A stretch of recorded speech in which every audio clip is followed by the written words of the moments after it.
But for right now, we're going to check in with our Binghamton teams. So if we could come in and actually check with Bob's Babes. Hi, Bob. Hi, Candace. How are you?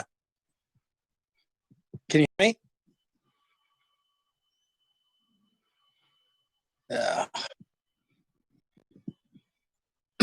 Can't hear me. We could definitely hear you there, Bob. Yeah. We have a lot of trouble with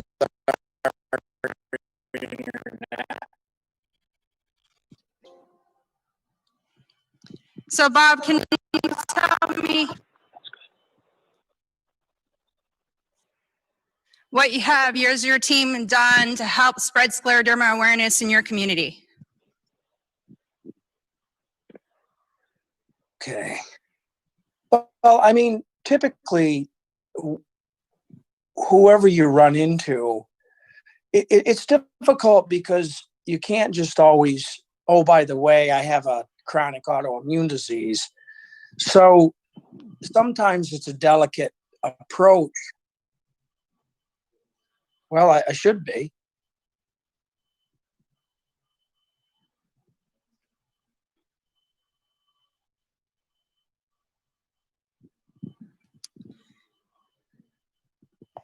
Well, I know that there's individuals and other teams that are part of the Binghamton Walk, and we want to say thank you to Bob's Babes, Jules, who also did a virtual walk.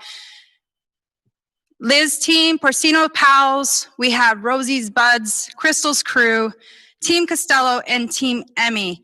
So we want to thank you guys for a wonderful job being able to celebrate scleroderma awareness in the Binghamton community. Thank you. Let's go to the next rollout.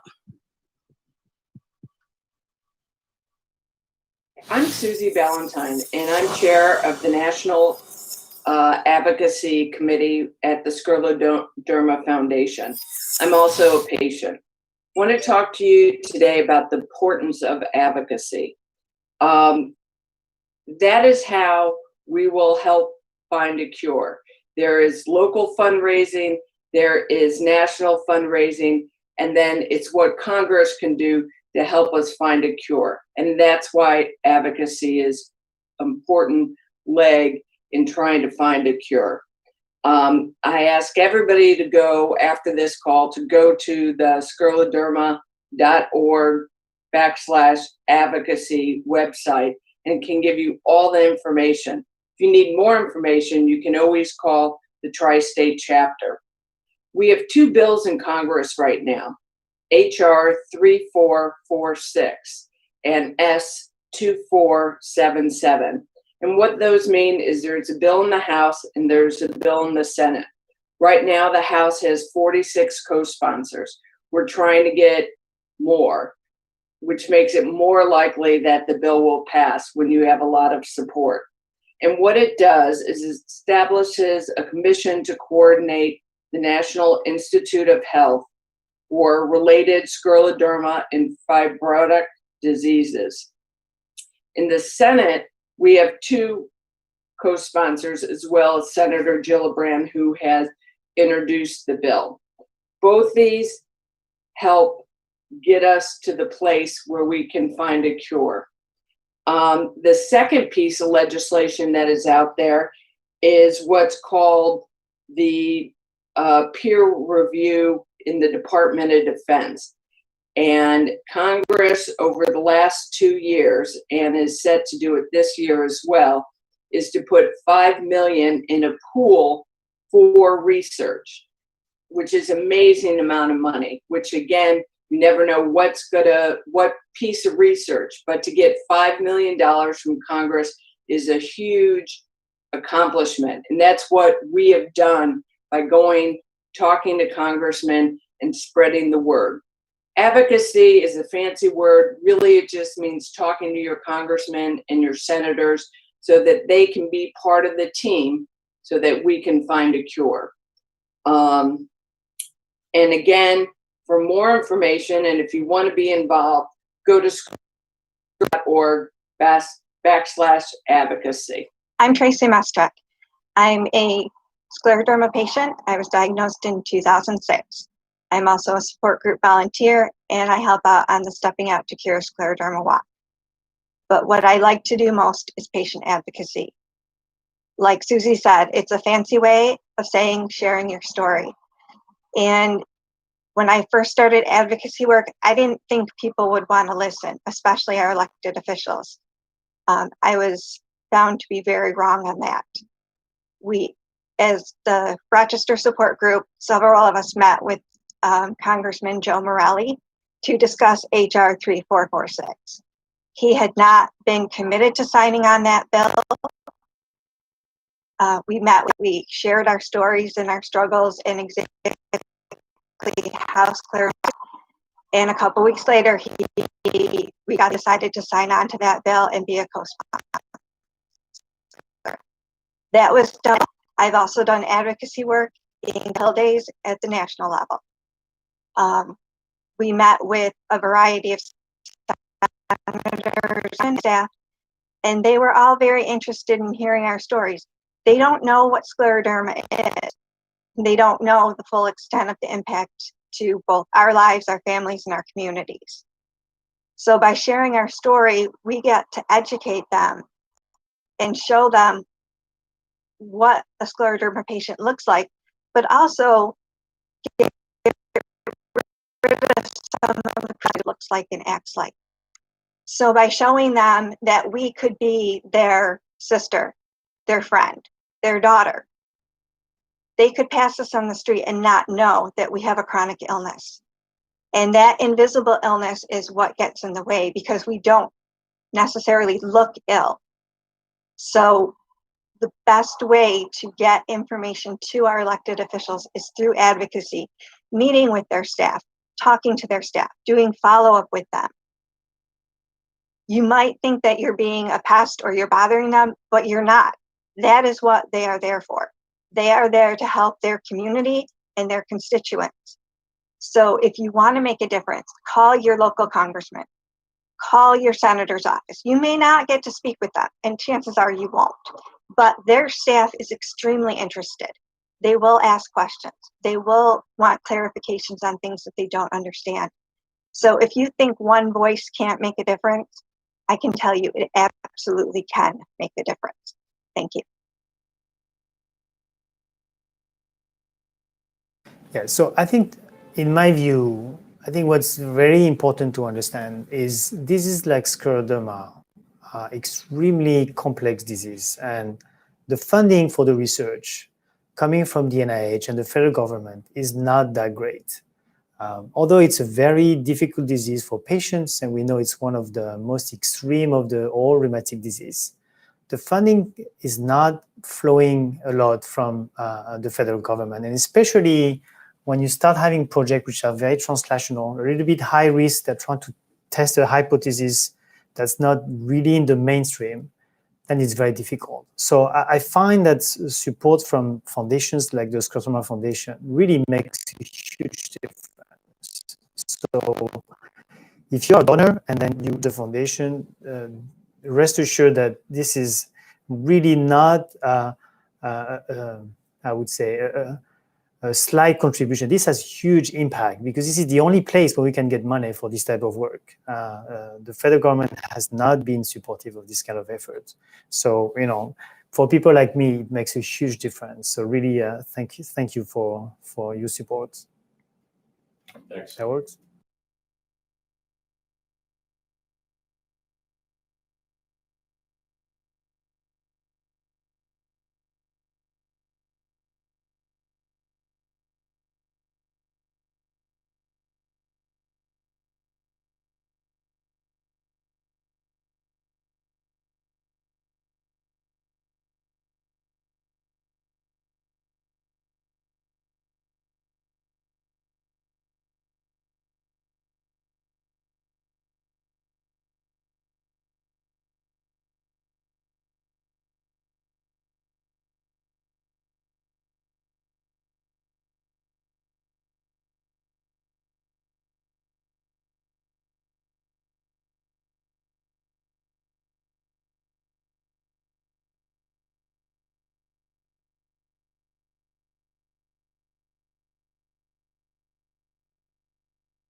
Hello, everyone.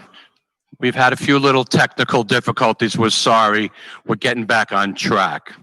So I want to read the number to buy raffle tickets.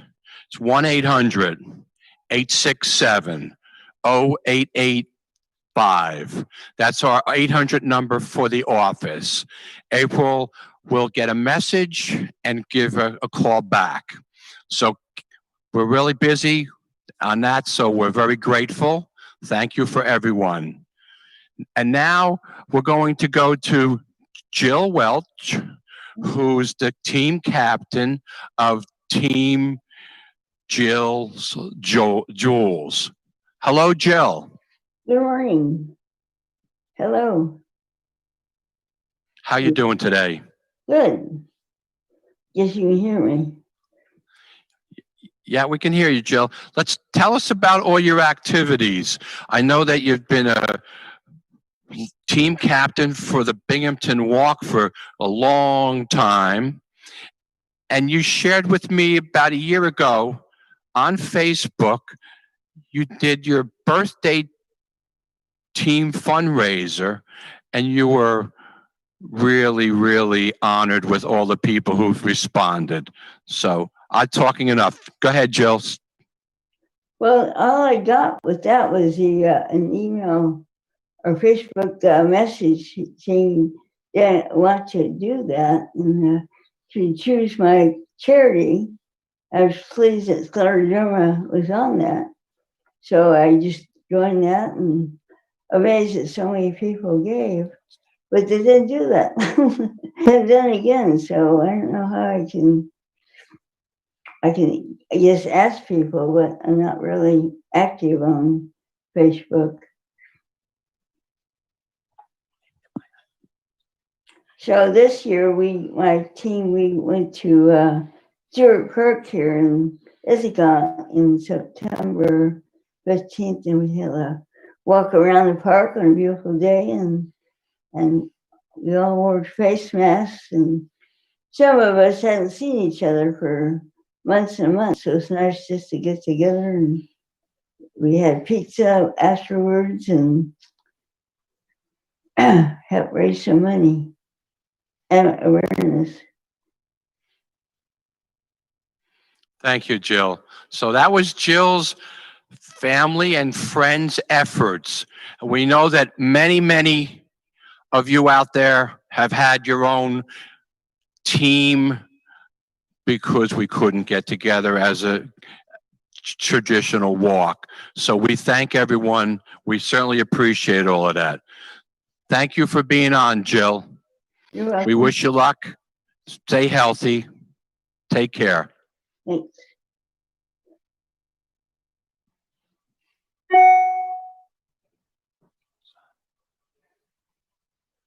It is an honor to be here with you virtually today, as it has been in past years when we would walk together at the Scleroderma walks. Among the many things that felt like missing out this year was missing out on Scleroderma Foundation stepping out to cure Scleroderma walk. Every year, I have so enjoyed seeing my patients and their family members as we all come together to increase awareness about systemic sclerosis and to raise money to fund research for this incompletely understood condition, as well as to fund patient education and support. But I am completely grateful for us to come together in this new way this year to accomplish the same goals, just making our voices heard to bring attention to systemic sclerosis and to drive forward for continued support for patients and new developments as we search for treatment. So although there has been tremendous loss in 2020, it is also a year where we can remind ourselves of what brings meaning to our lives and where we practice gratitude and find the positive. So this virtual moment together reminds us of how important our community has been and continues to be. Soon enough, we will be back together in person, and until then, we will persevere through the challenges of this year and the challenge of this illness. Wishing health, safety, and lots of love to my Scleroderma community.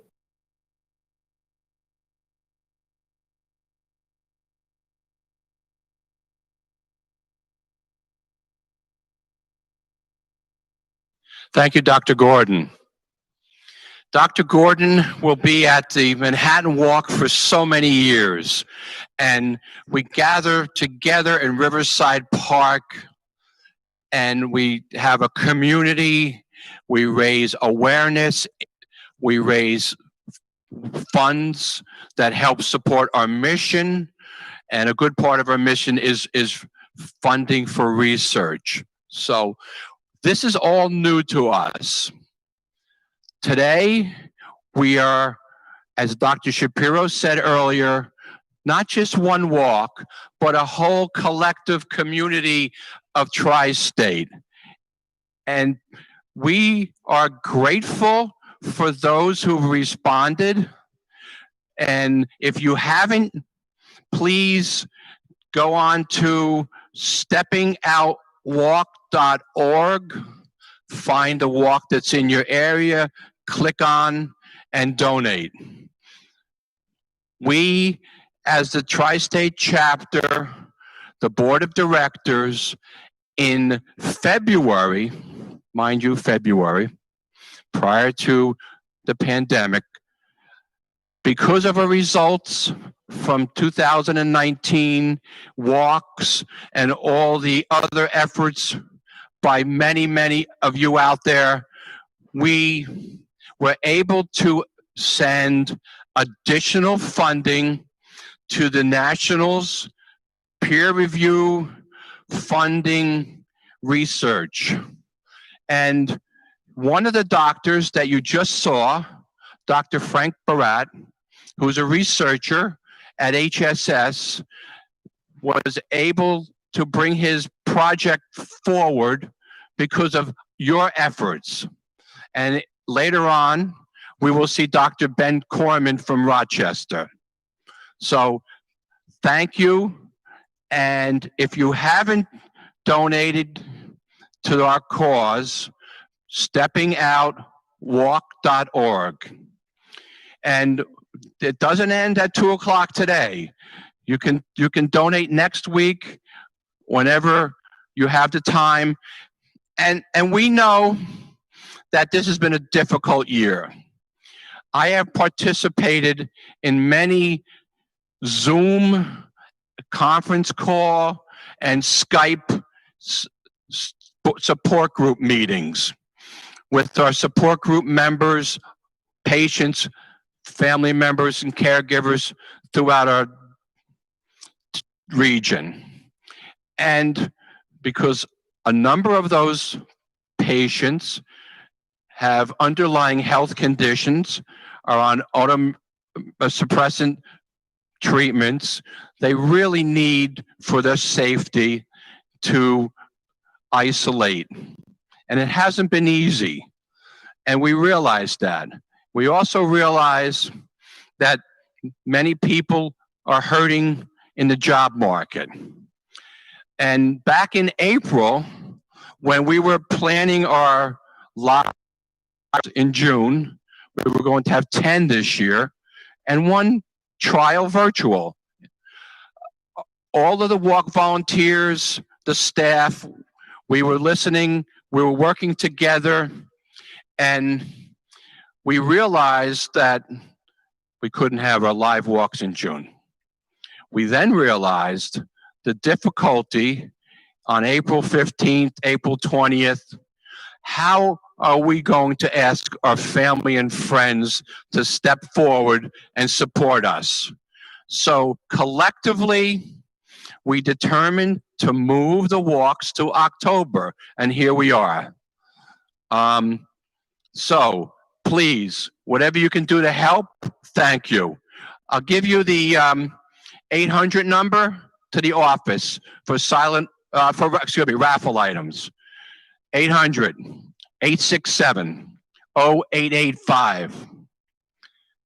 So we thank you. I have been involved with the chapter for almost 20 years, and I enjoy in June getting together with our communities. We're missing that, but this is what we can do together.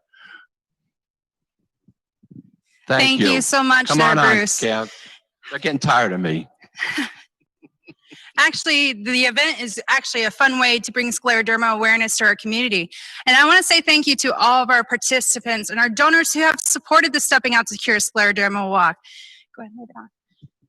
I do want to make attention to our silent auctions. If you haven't checked out our silent auctions, I would suggest you going to scleroderma.org/SFTS-silent auction. We have various different silent auctions on there, from gift cards to a watch to even a signed baseball that is done by 19 different Yankees from the 2016 Yankee games. What a great opportunity to bid on something that actually will be a lifetime collection item. So all those will actually benefit the walks and everything that we do here at the Stepping Out Scleroderma walks that we do, that will benefit the organization as a whole. I know that Bruce has definitely, missed the walks. The walks, normally is a party. We get together, we do community.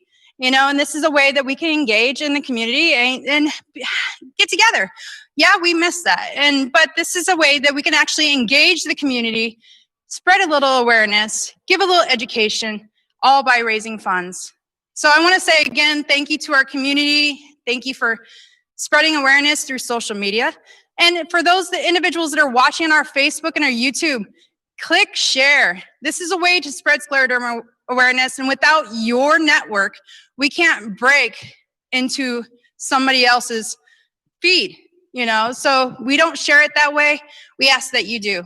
So I want to say thank you, Bruce. You have been a great host, and he's doing wonderful. Can everybody give a round of applause for him? I know that we're doing wonderful here. We have many different individuals helping us out today from the office. We have April Roberts, Ariel Gavis, Bruce.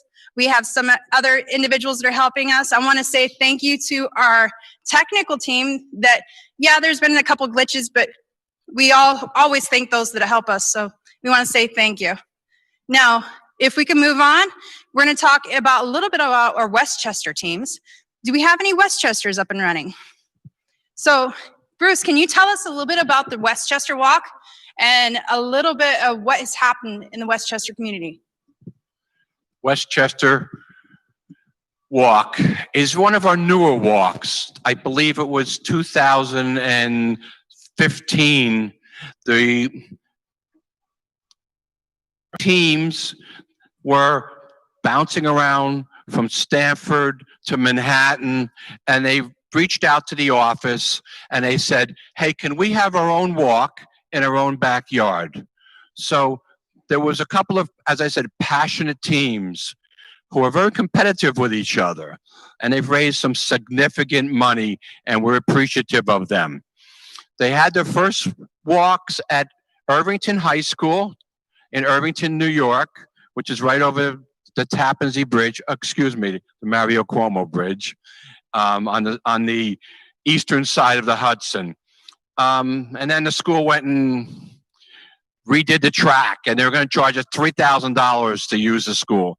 So the walk volunteers found Waterfront Park in Dobbs Ferry, and they moved the walk in 18 and 19 to Dobbs Ferry Waterfront Park.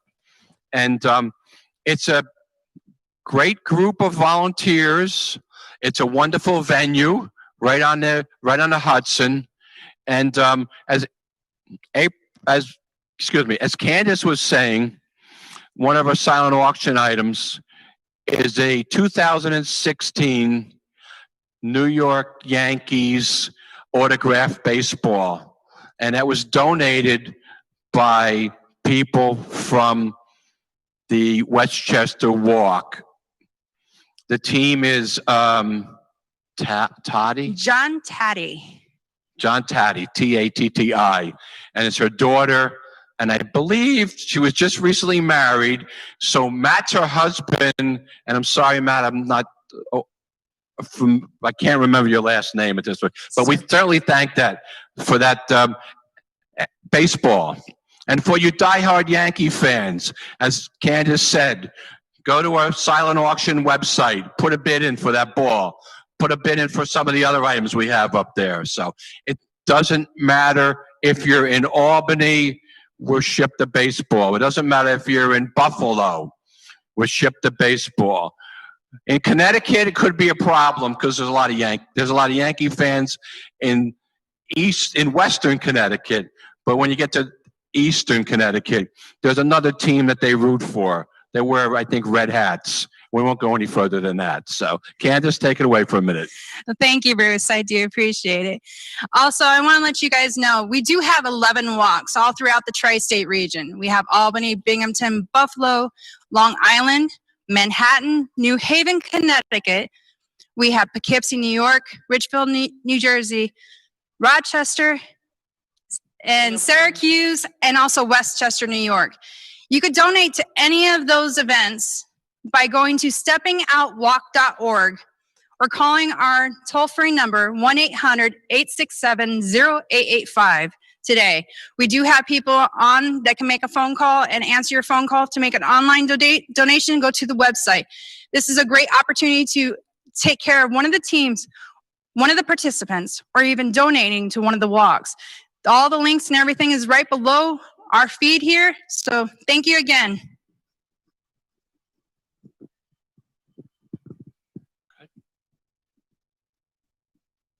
Hi, I'm Bill Selnick. I am the creator of Sclerodermavideo.com and producer of over 400 scleroderma-based videos since we came on board in 1994.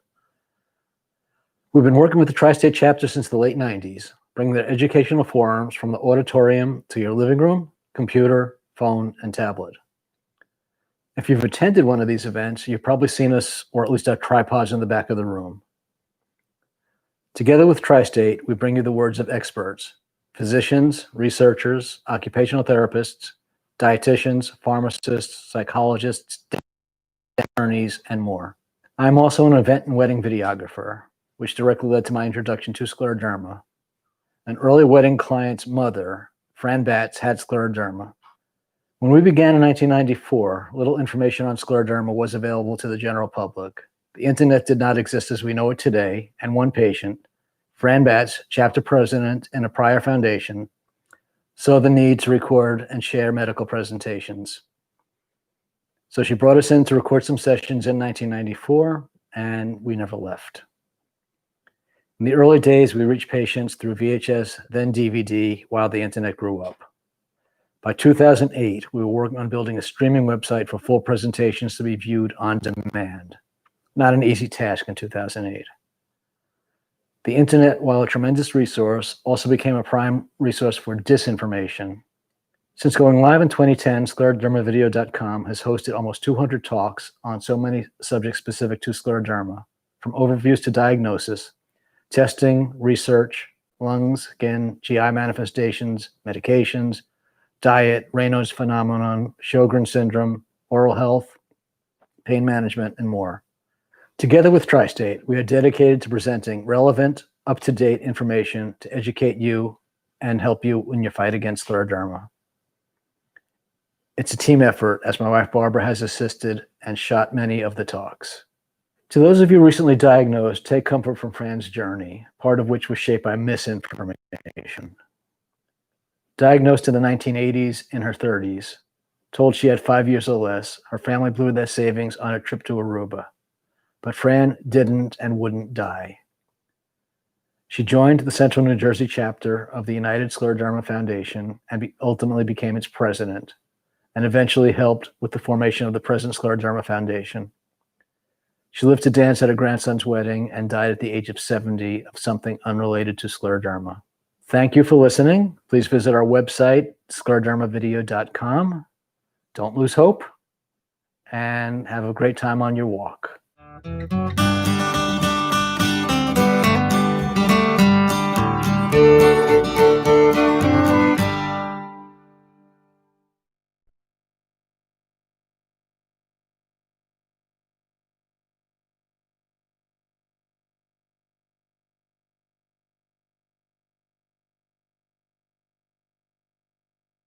Bill said he's been connected to us for a long time, for Franny, and Bill and Barbara are a wonderful partnership to us. So, and now we're going to go to the Ridgefield Park Walk.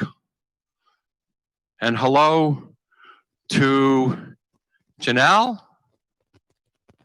Hello. How are you? Good. How are you? Great. Can you tell us a little bit about why you're connected to the walk? Well, my mom had scleroderma. She passed away in 2005, but my family's been going every year since, and we've been trying to raise some money for it. Yeah. That's great. I actually remember your mom. Really? And we were texting back and forth the other day. Oh, yeah. At the first walk, she was in her little scooter, Yeah. and you were pretty young. Yeah.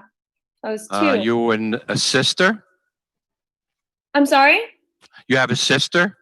No, I'm an only child. Oh, okay. Maybe you had a friend, but you had balloons hanging off the little scooter going in Leonia at Overpeck Park. And I know I've spoken to your dad over the years, and you actually way back when you were young, you did a fundraiser on your own. Yeah, Your the dad car and wash. family. Gotcha. Car wash. So we thank you very much. Thank you. Appreciate it. Thank you for being on today and for having your team. Yeah. And remember to your mom. Mhm. So I think we also have Christina. Yes, Are you hi. guys outside? We are. Okay, take it away. Well, I mean, I just wanted to say hi today, Claudette. Since we're not walking for scleroderma, Claudette decided to skateboard for scleroderma. So we went outside to a skate park, and so Claudette is right now with her scleroderma squashers team, skateboarding at girls' time at the skate park here in Montclair, New Jersey. So hi to everyone. I just wanted to introduce myself a little bit. My name is Christina Lockie, and I am the mother of 13-year-old Claudette Johnson, who does have scleroderma. She was diagnosed at age 9. She has localized scleroderma. And we are very excited to have this opportunity to raise funds for research, awareness, and education.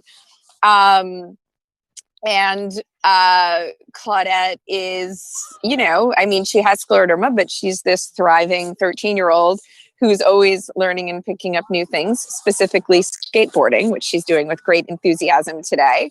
I'll grab her in a minute when she comes to this side of the park. And this is our 3rd or 4th year. I think it's our 3rd year, because the first year, I think we were just so busy with treatments that we weren't involved with the Scleroderma Foundation as much. So this is our 3rd year of having the Scleroderma Squashers.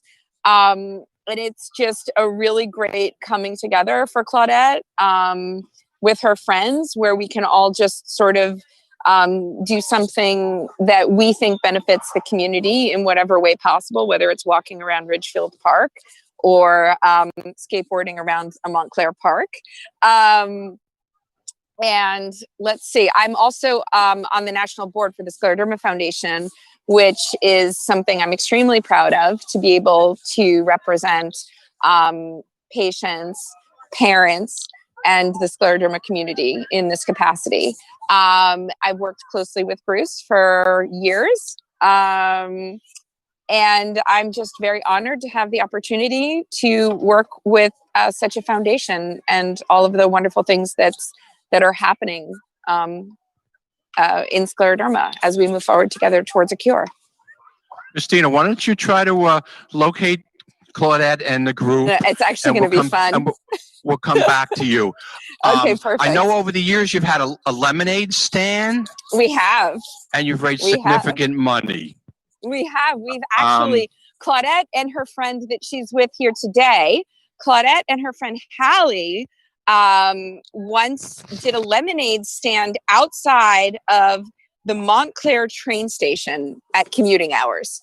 So they put up their lemonade stand as a few hundred people walked by on a summer night. And it was awesome. I can't remember how many $100 they raised.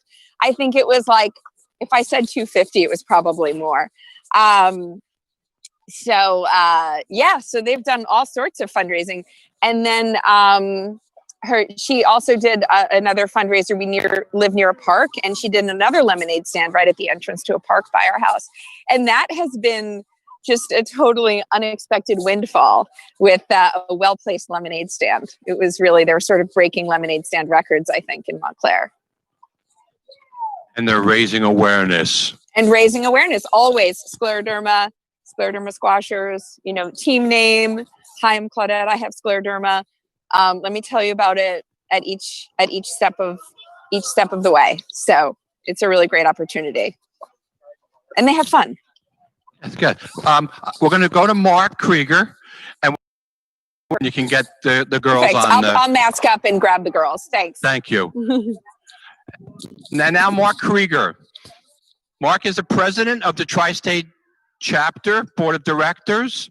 Mark has been a walk leader in New Jersey for a lot longer than he wants to acknowledge.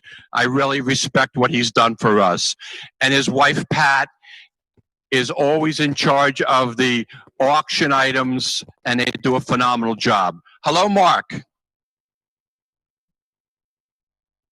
Yes, where are we, Mark?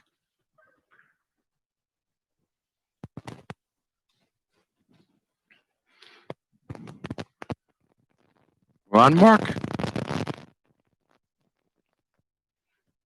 We hear Mark? Okay. While we wait to hear Mark, jump in, Mark, when we can get it, when we can get that going.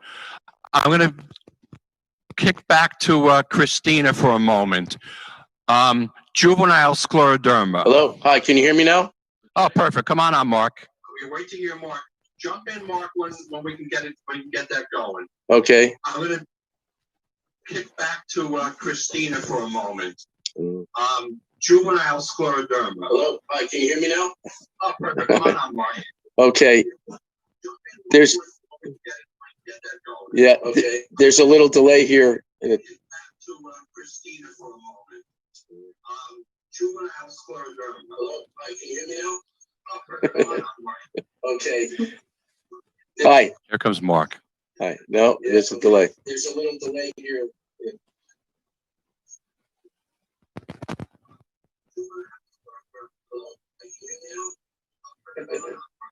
Okay. Hi. Here comes Mark. Okay. No, there's a delay. There's a little delay here. Okay. I'm going to try now.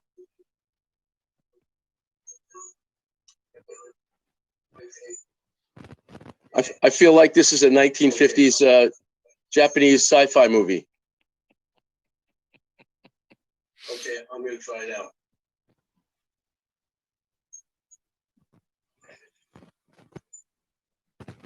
I feel like this is a 1950s Japanese sci-fi movie.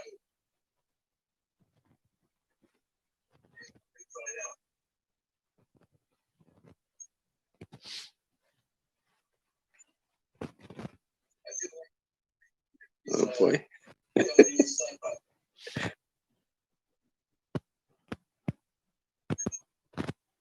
We see you, Mark. Let's see offline. Maybe we can get Mark squared away. You ready to go?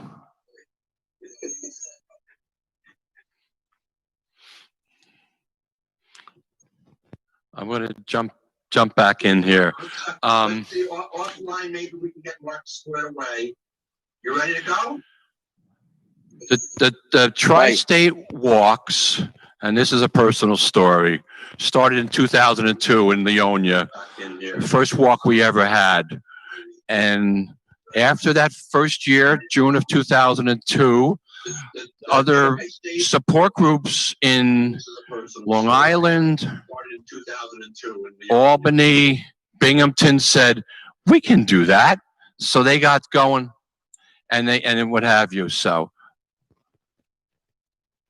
time out a minute. Come over here, guys. We're still trying to get Mark going on here. We seem to have a little bit of a delay going on. So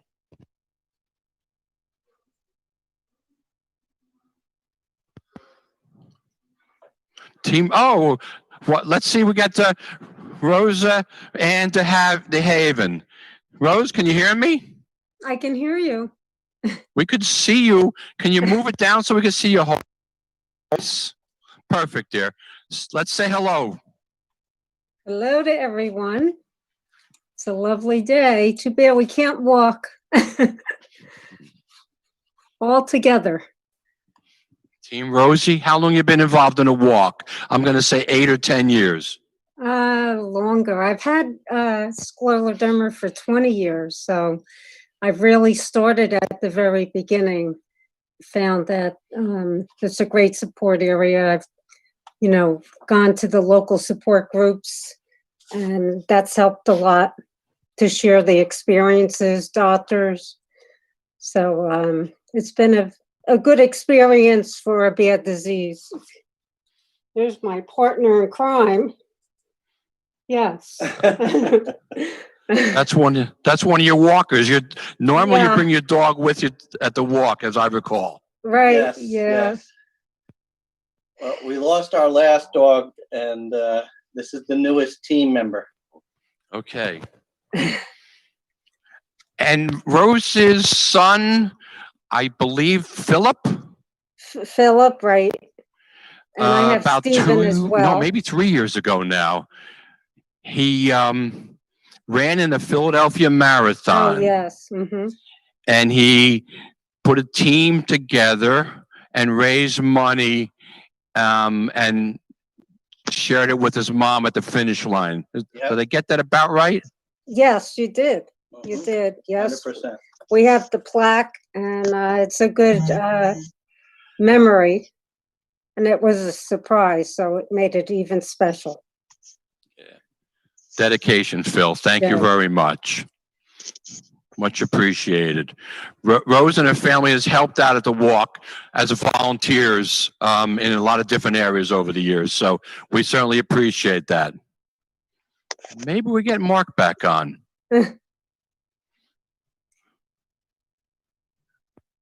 No. Okay. Thank you to the Ridgefield Park group. Oh, we get back to the. No, I don't see them on here. Christina's not back on here, so maybe we're here. Hang on there, Hello. Rose and Janelle. Hang on there, and Mark, we'll try to get you going. So here we go. Say hello, Claudette. Hello. How's it going? It's good. It's sunny out there in New Jersey. It's a great day in Binghamton. It's gorgeous. Here, we'll show you where we are because we're not walking today. Claudette, show everyone where we are. We're actually not walking. We are, in fact, skateboarding. So these are the Scleroderma squashers.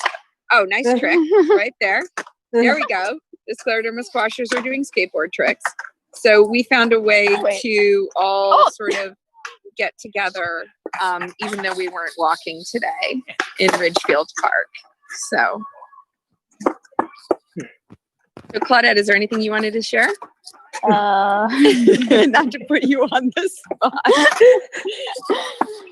I don't know. Well, talk about how you feel about fundraising every year. Why don't you talk a little bit about this event? Yeah, so fundraising is always like really fun, and it's a way for like my friends to get together, and we'll set up Pat, are you nearby? We'll like set up major lemonade stands. Mark, we'll come back to you. I want to give an introduction. Claudette did a video. So if you want to chat about your video and the award, and right after this, we're going to show your video. No pressure. So yeah, a couple years ago, we did a video called "In the Land of Rare Disease" about bringing awareness to rare diseases, and we did it for a contest and at NIH, the National Institute of Health, was running a rare disease awareness contest. And so we did that, and then we ended up getting runner-up in the contest. Yeah. And so we were able to travel. They invited us to go to NIH for Rare Disease Day, where Claudette was presented with an award. Yeah. For juvenile rare disease awareness. And that was a really special time. So we were actually, it was the first time they'd ever run it. It was called the Zebby Awards because we're all considered zebras. So they called it the Zebby Award for rare disease awareness. We ready for the video? I think so. Candace, Emmanuel, we ready? Technology. Okay. She was not this tall in the video. Oh, up. I have a little change of schedule. Christina and Claudette, your video is going to come a little later on in the program, but thank you for No that. problem. So Absolutely. good. Mark Krieger, are you with Hi, us Bruce. live? Hi, Bruce. Can you hear me now? Yeah, perfect. Great. Okay. Well, I think you're all doing a great job, even through the technical difficulties that we're having. I think having these virtual fundraisers is the future, and we'll figure it all out. And I want to thank everybody for all the efforts and great work that you're doing. My partner in crime here, my wife, Pat, she's been helping me for all these years, promoting the walks and helping out. We've been doing this for well over 10 years, I think. Bruce, is there anything else? Yes. Yeah, thank you. As I said earlier, Mark, maybe you didn't hear that, 4 years now you've been the president of our board, helping to guide and direct how we go forward. And I, as the executive director, really appreciate that. So, well, I jumped into your shoes, you having been in my position before me, and we've gone through a lot of changes over these last 4 years, and good changes, and we have some great changes going forward. I think we're repositioning ourselves to fit into everything that's happening in the world around us. And I've seen great strides, both with research and treatment. Personally, I'm a patient myself, and it's been in the last couple of years very important. All the research and treatments that have been developed have finally benefited me, and we have to keep raising money so that we can find a cure. thank you, Mark. Okay, we're ready for our next video. Okay, I'll let Dr. Corman speak for himself, but it leads into what Mark said about research. Hello, Dr. Hello, my name's Dr. Ben Corman, and I'm a rheumatologist at the University of Rochester Medical Center. And I want to welcome everybody from all over the tri-state region to today's virtual Stepping Out for Scleroderma Walk. It's really important and exciting that we're all here together working to raise awareness and to raise funds. It's really important because these kinds of events are the lifeblood of the Scleroderma Foundation and all three of its missions, including patient support, educating the community, and supporting research. In terms of supporting research, the foundation has been a great boon to many young researchers, including myself. I received a peer-reviewed Scleroderma Foundation grant last year looking to study the role of TNF and TNF receptors in a new model of pulmonary hypertension. And this grant, like lots of others, are the kinds of things that the work that we do in a walk like this help promote. I'm really appreciative that all of you are here and appreciative of the chapter and the National Foundation and all of the things that they're doing to do walks like this. So hopefully, as we're all in different places across the tri-state region, we're able to step out to cure scleroderma because we can't miss a step. Thanks.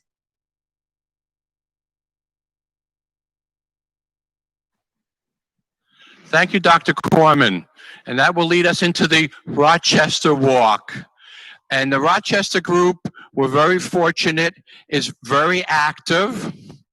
I'll give a quick story, and I'll let them then get involved, and then we'll follow up from that. But June 29th has been declared World Scleroderma Day to raise awareness, not just in our region, not in the U.S., but within the whole world.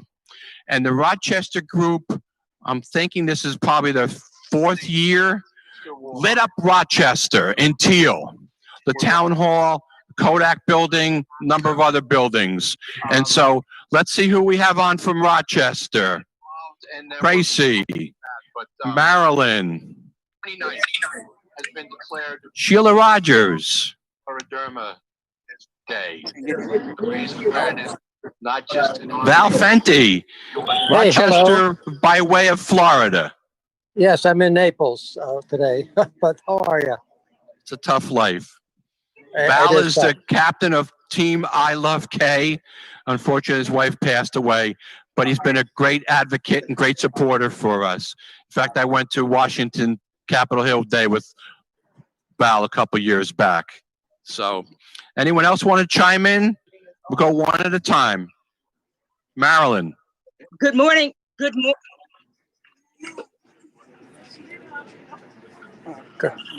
Good morning, Marilyn. Good morning, Val. You look lovely. I'm glad to be on your team. I'll tell you, you're something else. Thanks, Val. We've already seen Tracy doing her advocate, with Susie earlier. And in our opening montage, we had Mona. And wow, we got a lot of people on here. Okay, so can everyone hear me? You don't have to yell. Yes. Okay. Good morning, Scleroderma family. Good morning. Good morning, Rochester, stepping up to cure Scleroderma team. Holler at me, people. Wave, people. Come on, Rochester. Wave at me. Woo! Okay. So I am Marilyn Sibley. I am the chairperson of the Greater Rochester Stepping Up to Cure Scleroderma Walk. I am the support leader for the Greater Rochester Scleroderma Walk. I am the chair for the Forever Friends team. I'm here with my niece, Janita Kegler. Hi, niece. And we are happy to be here to raise some money for Scleroderma. Our team is working with our family members, our friends, reaching out to promote Scleroderma. We are definitely hyped up today because we're missing all of you, but we're still going to this event. So anybody out there that's in the Rochester community, hit us up, help us raise some money, help us to make our goal of $30 million. Come on, Rochester, you can do it. My family and friends around the country are getting together today from Florida, from Washington, D.C., from Laurel, Maryland, and we're on board to help raise money. We're raising money to make sure that our patients have the necessary resources and information that they need, and also raise awareness for Scleroderma research. So, team, shout out.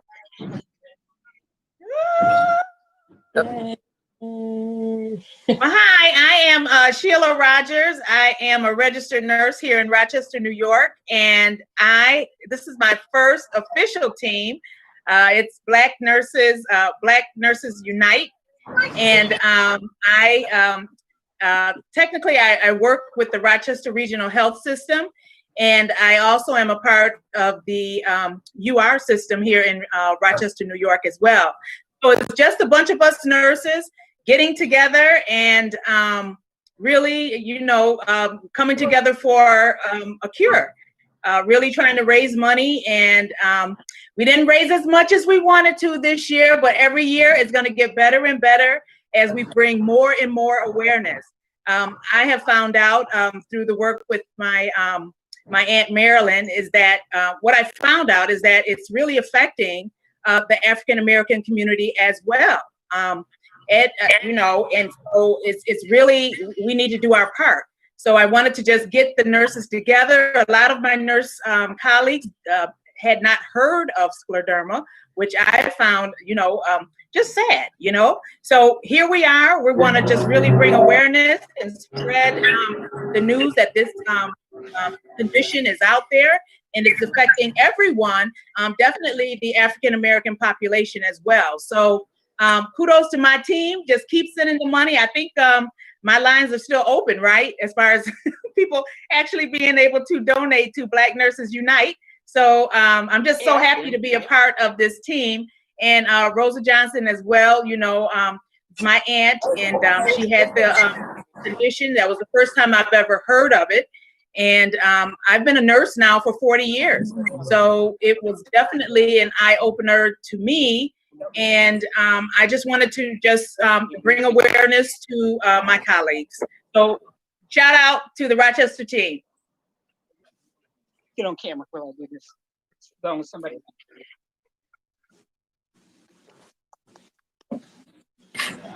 Thank you. Nice effort. Thank you so much.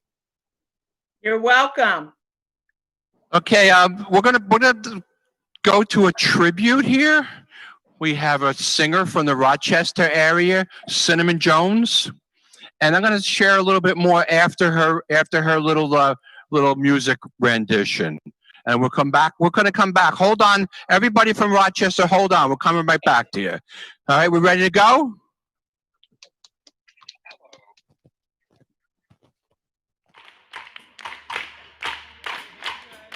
Let's go, let's go, let's go, let's go. This is for the Scleroderma Foundation. This is for Rosa. Rosa, we love you and we miss you. We're out here doing our walk. God bless you. Take care. Peace and love to everyone.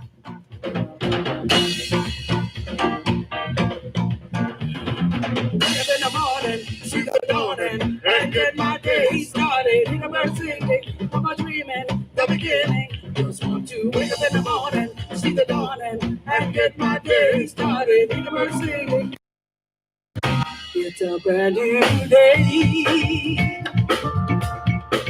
Brand new day for me. A brand new day. Brand new day for me. Just want to wake up in the morning, see the dawning, and get my day started. In the bird singing, from my dreaming, the beginning. Just want to wake up in the morning, see the dawning, and get my day started. In the bird singing, from my dreaming. It's a brand new day. Brand new day for me. Oh, what a brand new day. Day for me. I wanna see what the world has in store for me. Take on to this journey. I don't care if the sun is shining or the rain may be falling. I'll take it on, take it in. It's my destiny. Oh, I can't wait.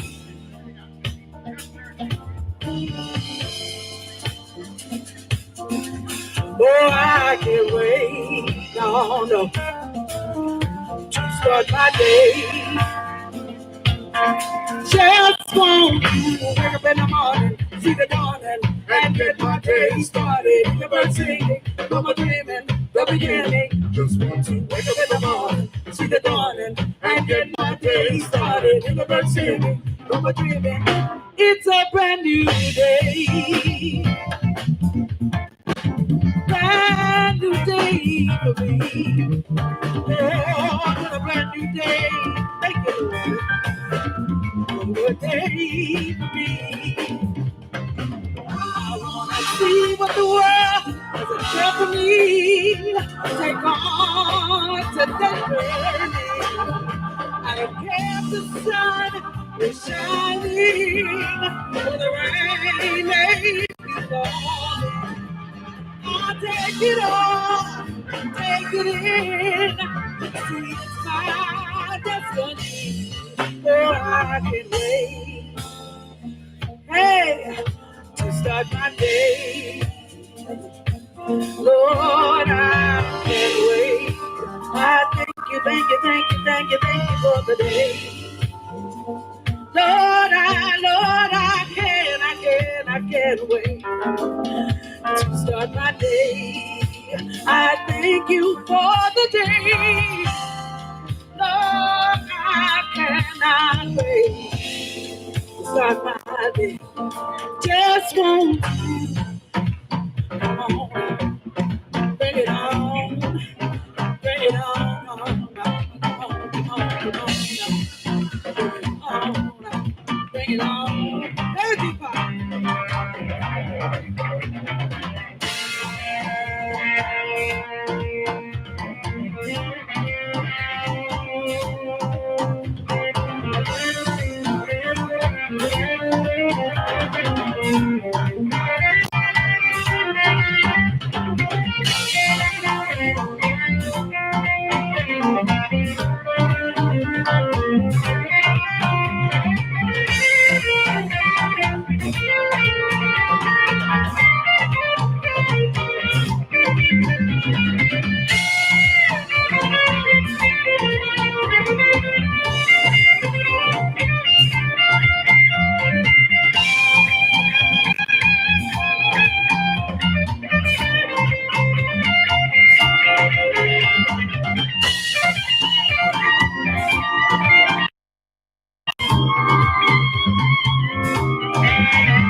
Oh Lord, Deepak, y'all. Start my day, start my day, start my day, start my day, start my day, start my day, start my day, start my day, start my day, start my day, start my day, start my day. I wanna thank you for today. For today, I just want to thank you for today. For today, another day of grace, another day of mercy. Thank you for the day. Thank you for the day. Another day of grace, another day of mercy. Thank you for the day. Oh, I want to thank you, thank you, thank you for the day, for the day. I wanna, I wanna, I wanna, I wanna thank you for the day. Thank you for the day.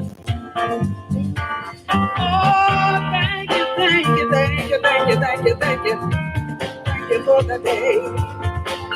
Oh, I thank you for the day. Say thank you for the day. Thank you for the day. Say thank you for the day. Thank you for the day. Thank you for the day. Thank you for the day. I wanna thank you for the day. Oh, the sun is shining. I don't care if it rains. The journey is in the day. The journey is in the day. The journey is in the day. The journey is in the day. The journey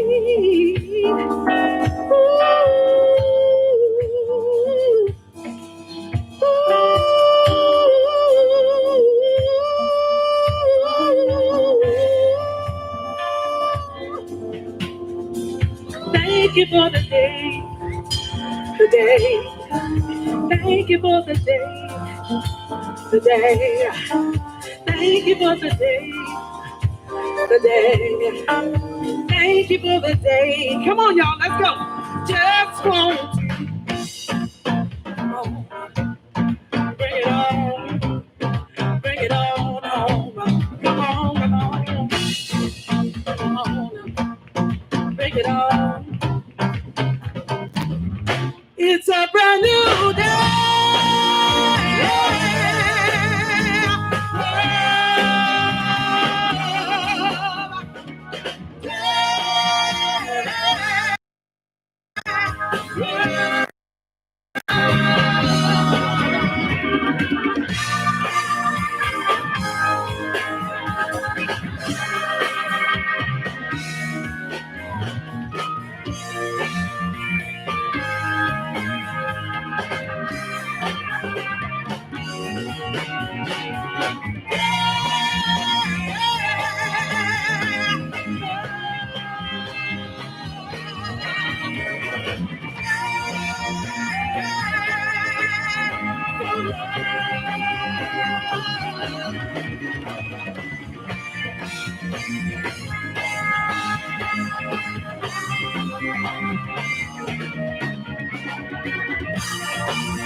Systemic sclerosis is a connective tissue disease that's characterized by autoimmunity and immune dysregulation, as well as vasculopathy or disease of the blood vessels and fibrosis.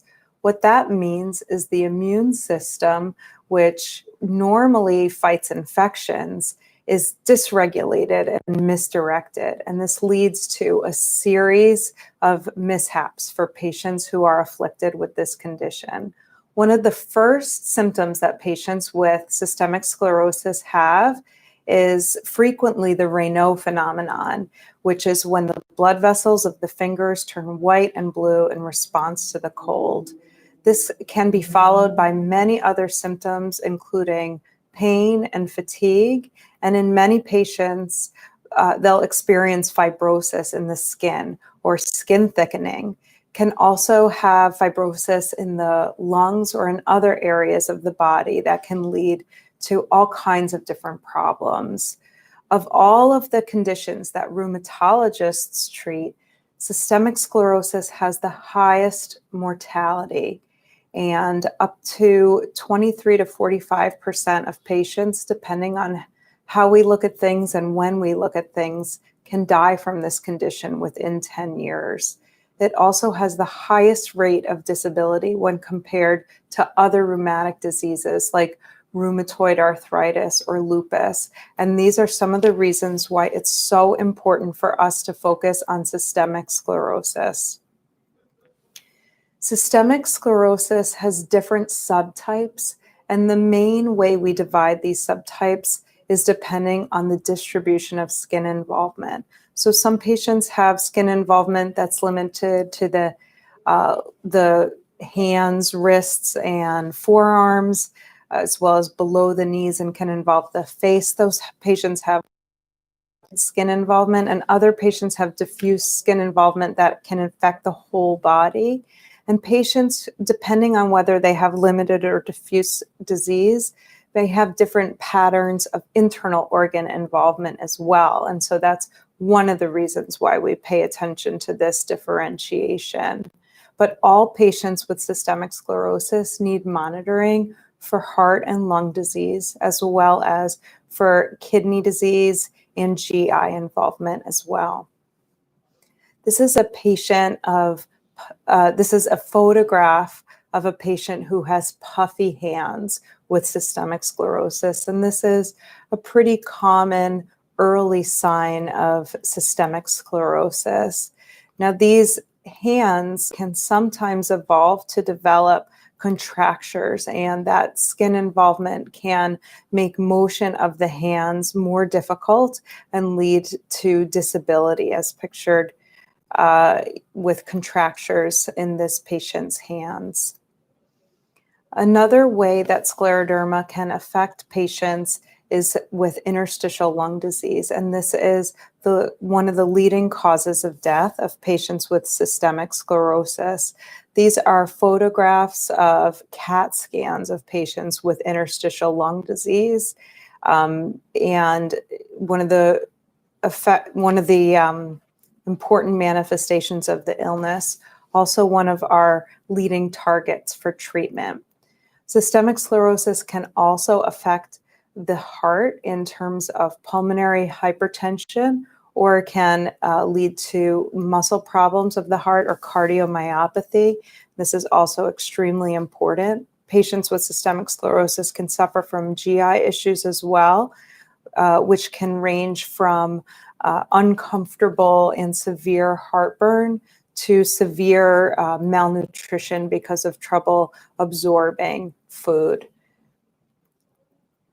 Systemic sclerosis can affect the kidneys in terms of hypertension and systemic sclerosis, and this is a very important aspect of the illness that we need to monitor for.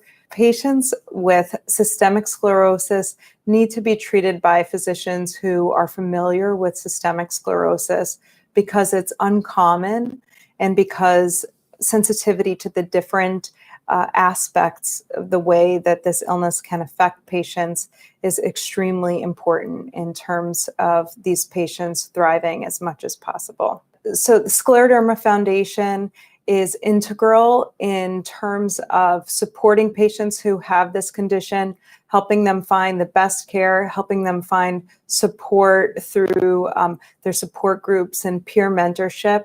The programs that Scleroderma Foundation provides for patients makes a huge difference in their quality of life.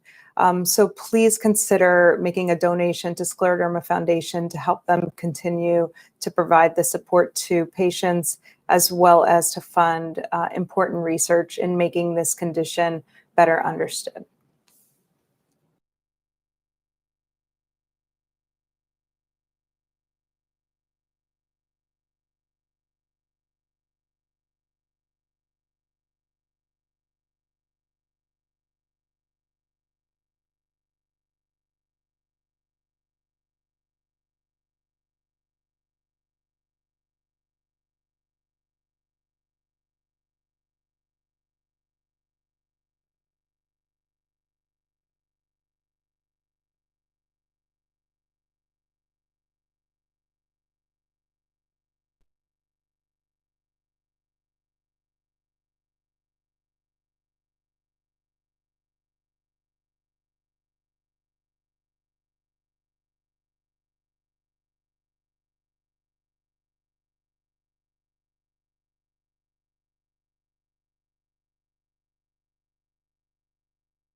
She was a teacher. You know, she taught me a lot of positive things. I was Aunt Rita's primary caregiver 24/7 and definitely paid a lot of attention to her medication and kept her uplifted on days that she was feeling down. My cousin Tina is like my rock. I trusted her, and I was really fortunate that she was around to be able to come in and be part of the team and help. You know, it took a village of us to really make sure that everything was on point.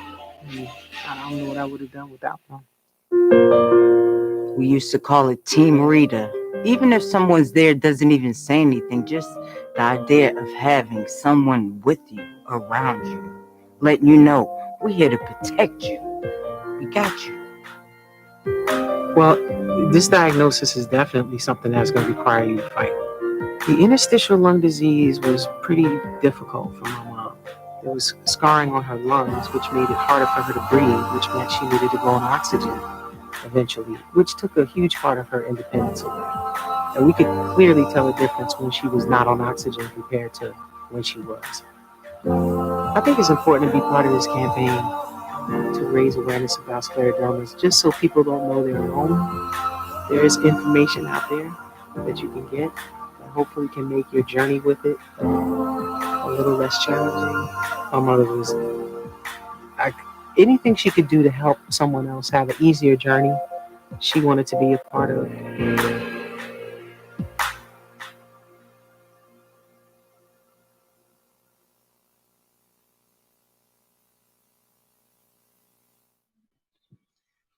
This is wonderful to hear how our community is coming together. I know that scleroderma, the disease, affects every patient differently. And as you've seen with Queen Latifah's video and how it affected her mother and how the caregivers come together in helping the patient is wonderful.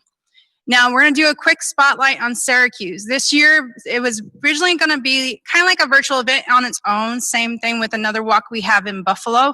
And it was a trial run for us back to bringing back our walk to the community.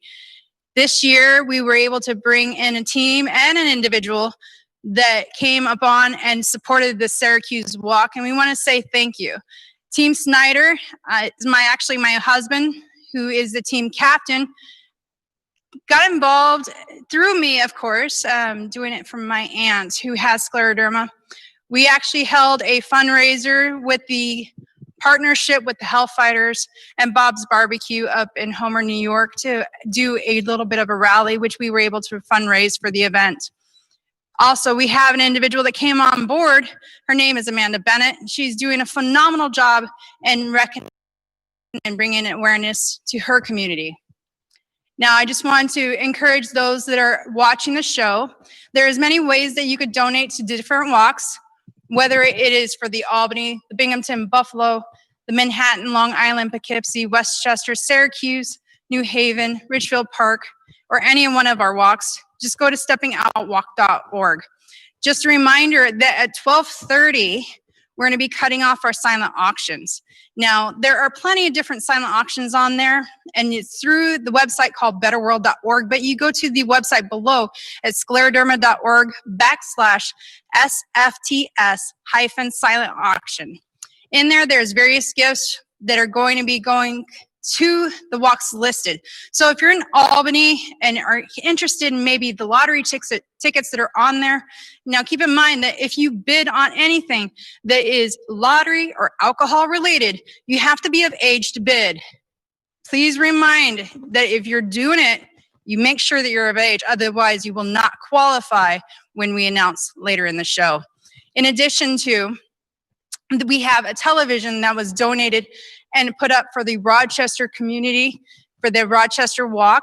They have a wonderful smart TV, a 43-inch screen TV. They have a hammock. The different walks also have gift cards, $50 gift cards. And I know there's a couple gift cards that haven't been bid on. By chance, do we have an idea which ones those are? And until then, I will get back to that for a second. But there's a couple that haven't been bid on, and I can tell you this, who doesn't like a $50 Starbucks card? I know that there's one individual that did bid on it and started opening the bid, and I want to thank you to Amanda Walsh. She did phenomenal to start that bidding. But I encourage and I challenge each of you guys to actually consider going on to the silent auction site and actually bidding on one of the items that are listed on the site. All the donations and the proceeds that are coming through that site will be going to our Stepping Out to Cure Scleroderma walks. And this is a great opportunity to raise funds with getting a little gift on the other side. Another thing is, if you haven't already bought your raffle tickets, that will also be closing at 12:30. So I suggest that you go ahead and call us at 1-800-867-0885. And again, the ticket costs, you get $1 one ticket, you get 6 tickets for $5, 13 for $10, and for the best deal of them all, 30 tickets for $20. Now, I know that we have sold probably around 500 tickets so far, and I encourage you to go ahead and give us a call. And if you don't get us directly, please leave a message, and our office administrator, April Roberts, will get back to you as soon as she can. So please leave a message and we'll get back to you. Now, I want to say thank you to all of our corporate sponsors. As you've noticed in our side up here on the side of the screen, we have our Actelion, Boehringer Ingelheim, and Bethpage Federal Credit Union. Now, Actelion and Boehringer Ingelheim are actually our corporate sponsors from our national office in Danvers, Massachusetts. Bethpage Federal Credit Union actually is a sponsor in memory of Barbara Musco from the Long Island Stepping Out to Cure Scleroderma walk, who has been supporting the walk for over 10 plus years. And we want to say thank you to them. And it's a wonderful time that we can actually thank all of our donors, and we are appreciative of every single donation. Everything counts. And I know that, as you see on our lower screen, we have multiple walks being listed. The teams are moving through, and we want to say thank you again, and we're going to go through. Hello again. We're gathered here today for our first virtual walk event.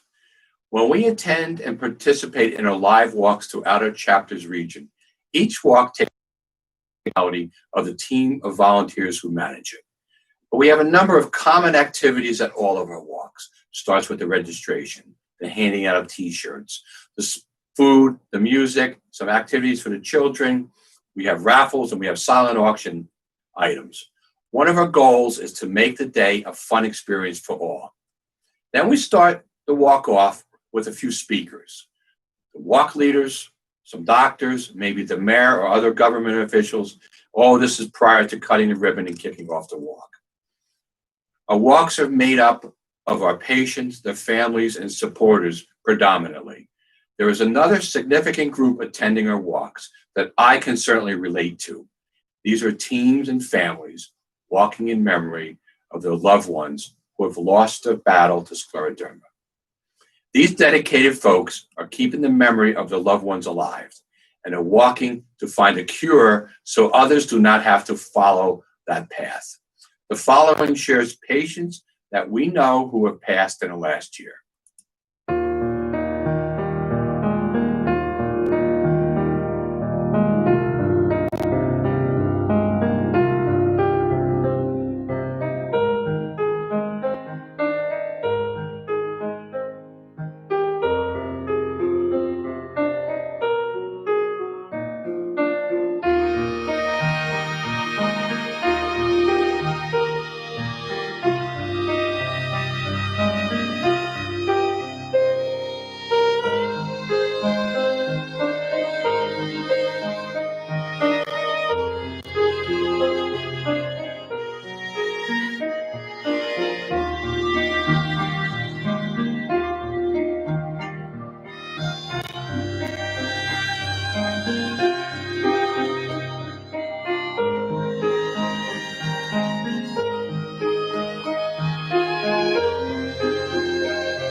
Thank you for that beautiful tribute. And I'm forced to think about that line, a pygmy sitting on the back of a giant sees further than the giant. And that's really the hope and how medicine has really traditionally worked, that each successive generation of clinicians and investigators builds on what came before them. My dad left an enormous upon which to build, but I think he's been proud of what the Scleroderma Foundation Tri-State has been able to accomplish for their patients and for building enthusiasm for funding the research that's been so important. And even though we've hit some snags in the road, there has been incremental progress in better understanding how to take care of scleroderma, and I think many great things on the imminent horizon in terms of better being able to care for people with this devastating disease. And thank you so much for all coming out.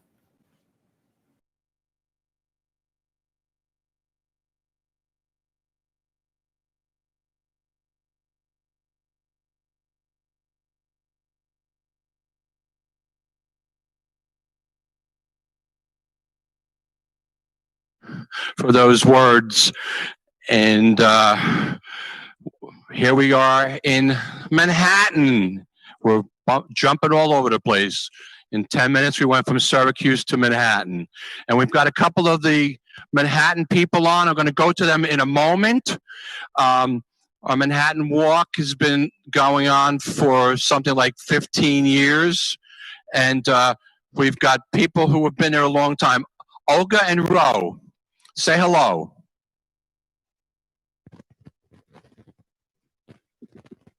Hello. Hello. I like your glasses, Ro. Thank you. Tell us about your team and why you're involved.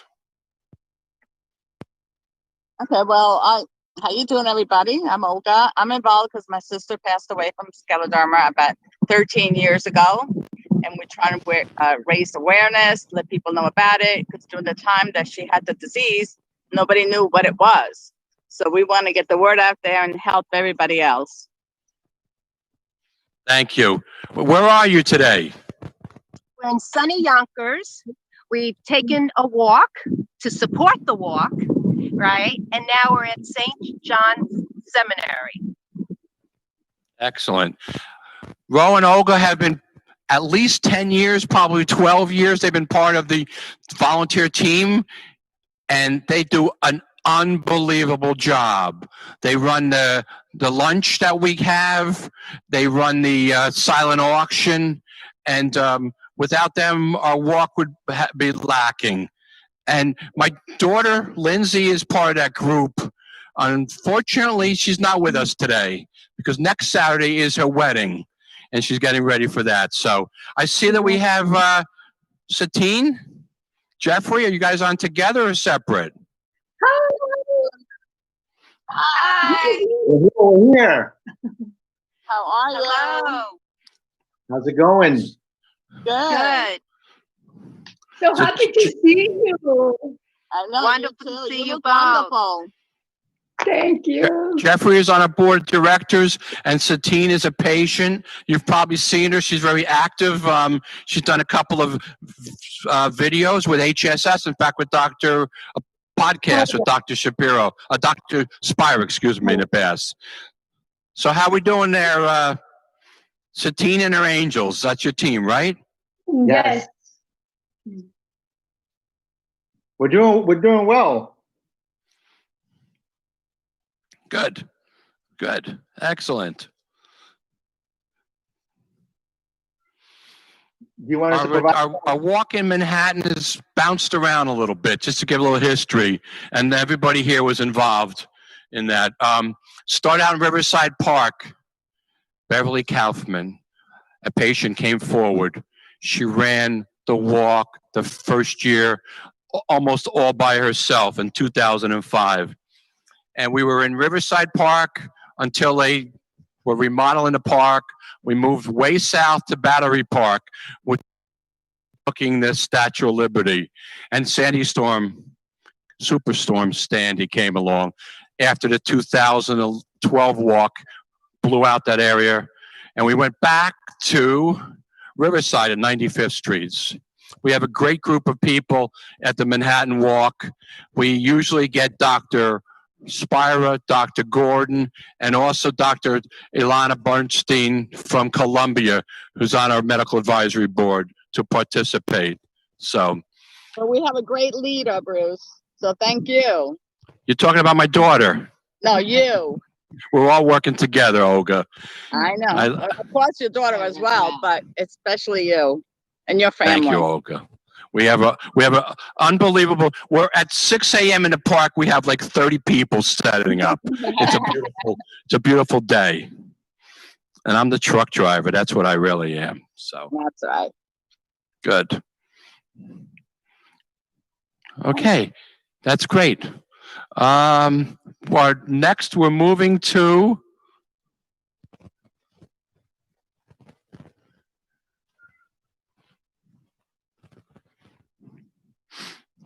Appreciate you guys coming on today. Let me check what's coming up next. What state are you going to now?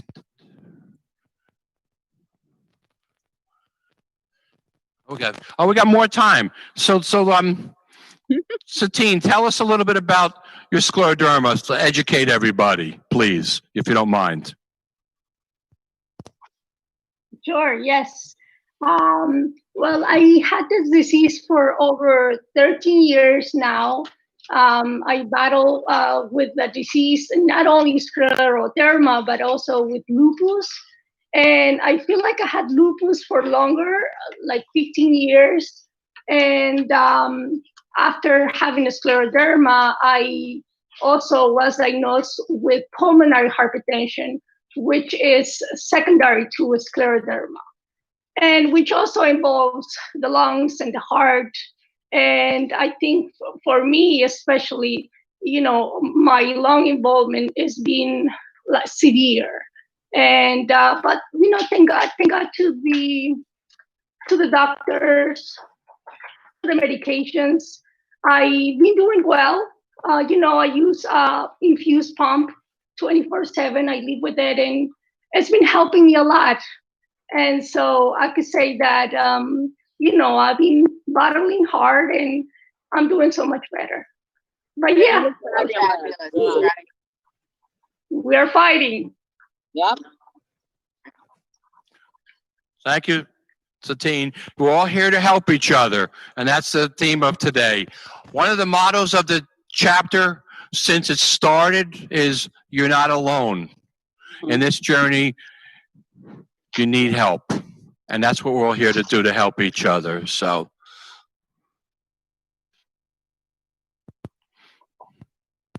okay, thank you guys for coming on. We're going to be moving on to. Thank you, Bruce. Everybody go online and donate. Ciao. Thank you, Olga.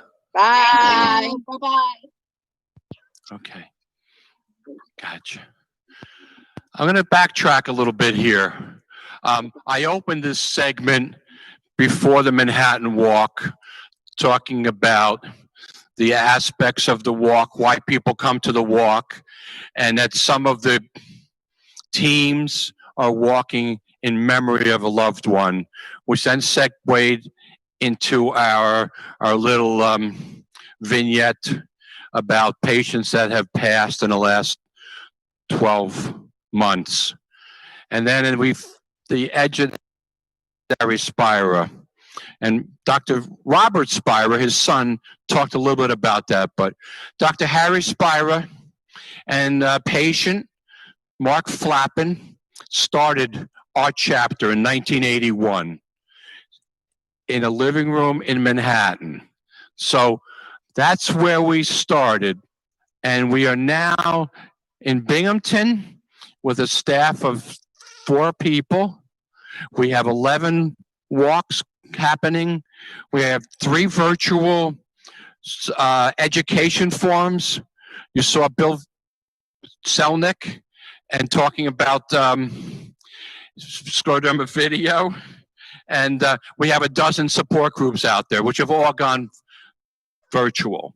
So we're now going to move into, in a moment, a patient Rachel Barta, who also runs a support group in Connecticut, and being interviewed by our patient services manager, Ariel. I think we're ready to cue that up. There you go. Now I have an opportunity to speak with Rachel, who is another scleroderma patient. So, what were some of your first signs that you have scleroderma, and what steps did you take to reach a diagnosis? So for me, it was a lot of skin involvement in the beginning.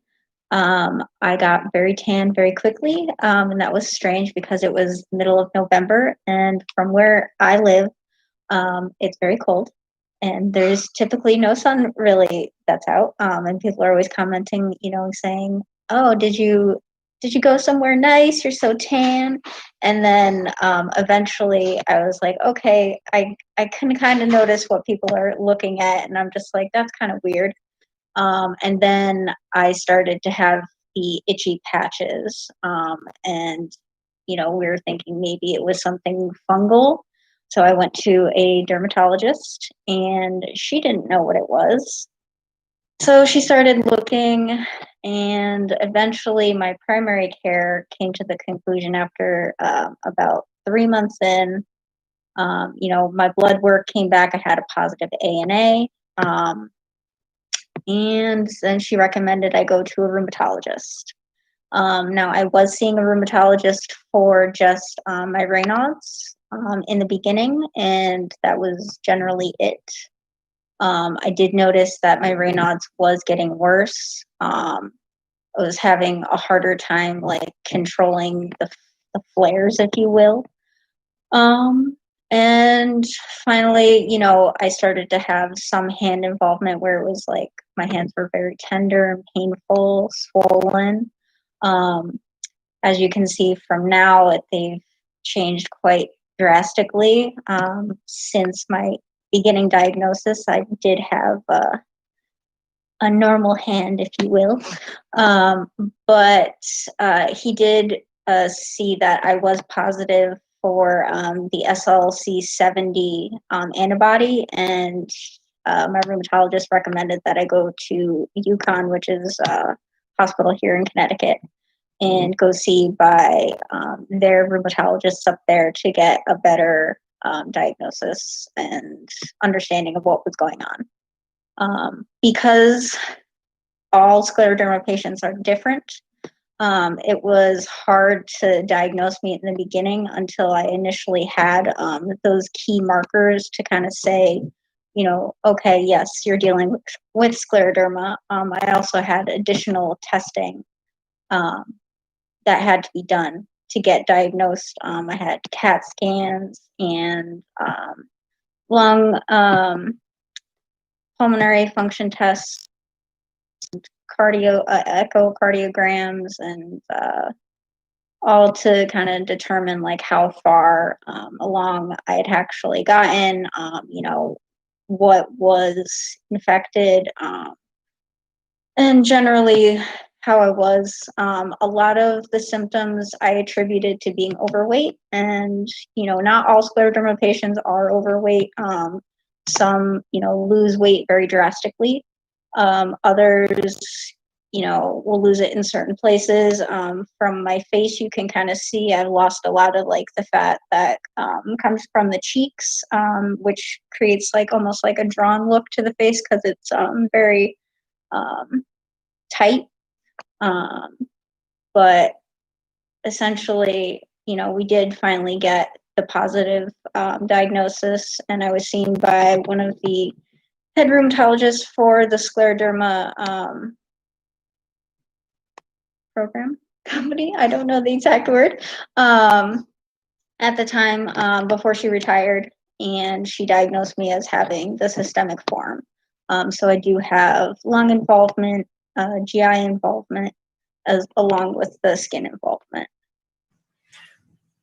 Thank you, Rachel, for sharing your journey with scleroderma with us.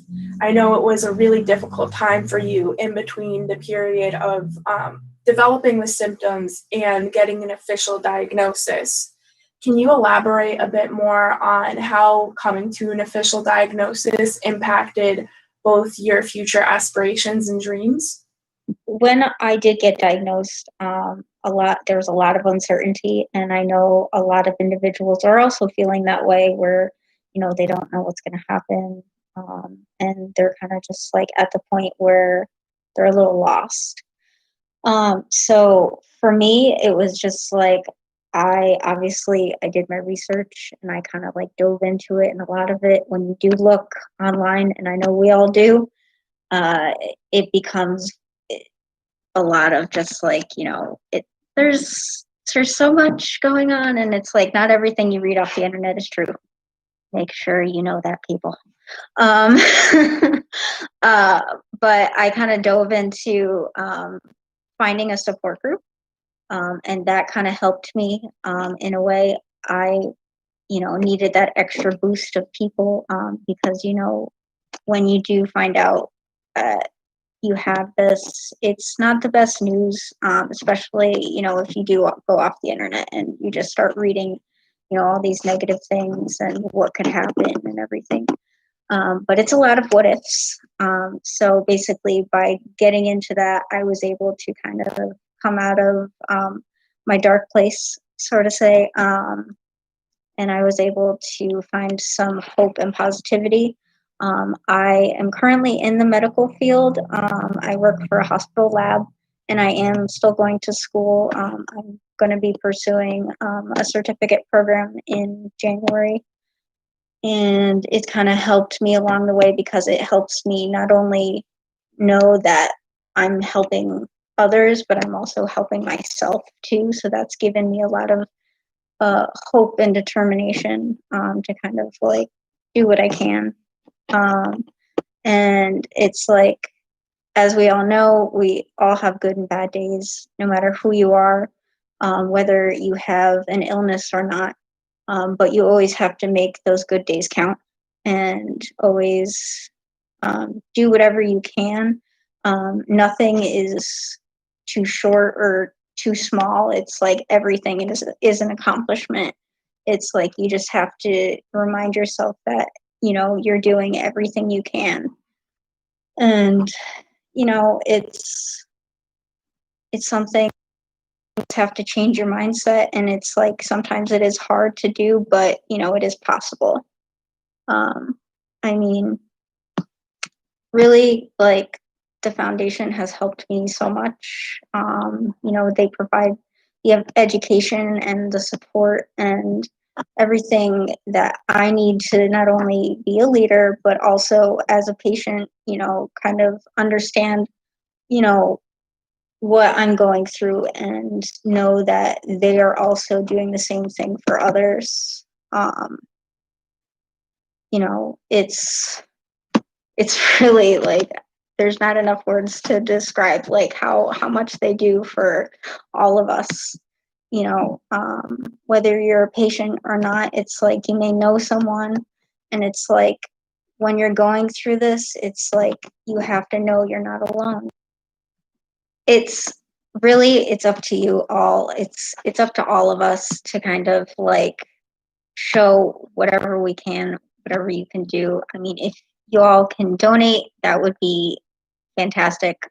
I mean, this is something that not only helps, me as a patient, it helps others with, the education, the research, the education forums.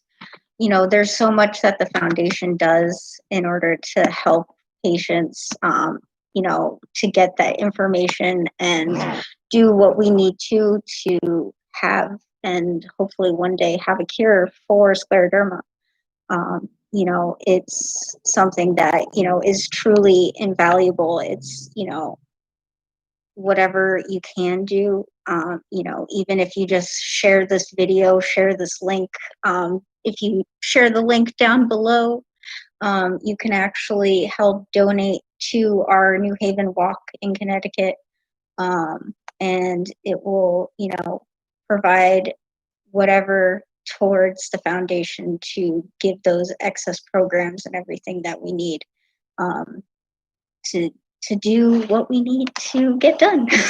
No, seriously, thank you from the bottom of my heart, because it's, as I said, you know, it's not just for me, it's for you, for your loved ones, for anyone dealing with any autoimmune disease. It's something that, you know, we can never truly show how grateful we are and how thankful we are to get the help that we need, because no one should have to live in pain or in fear.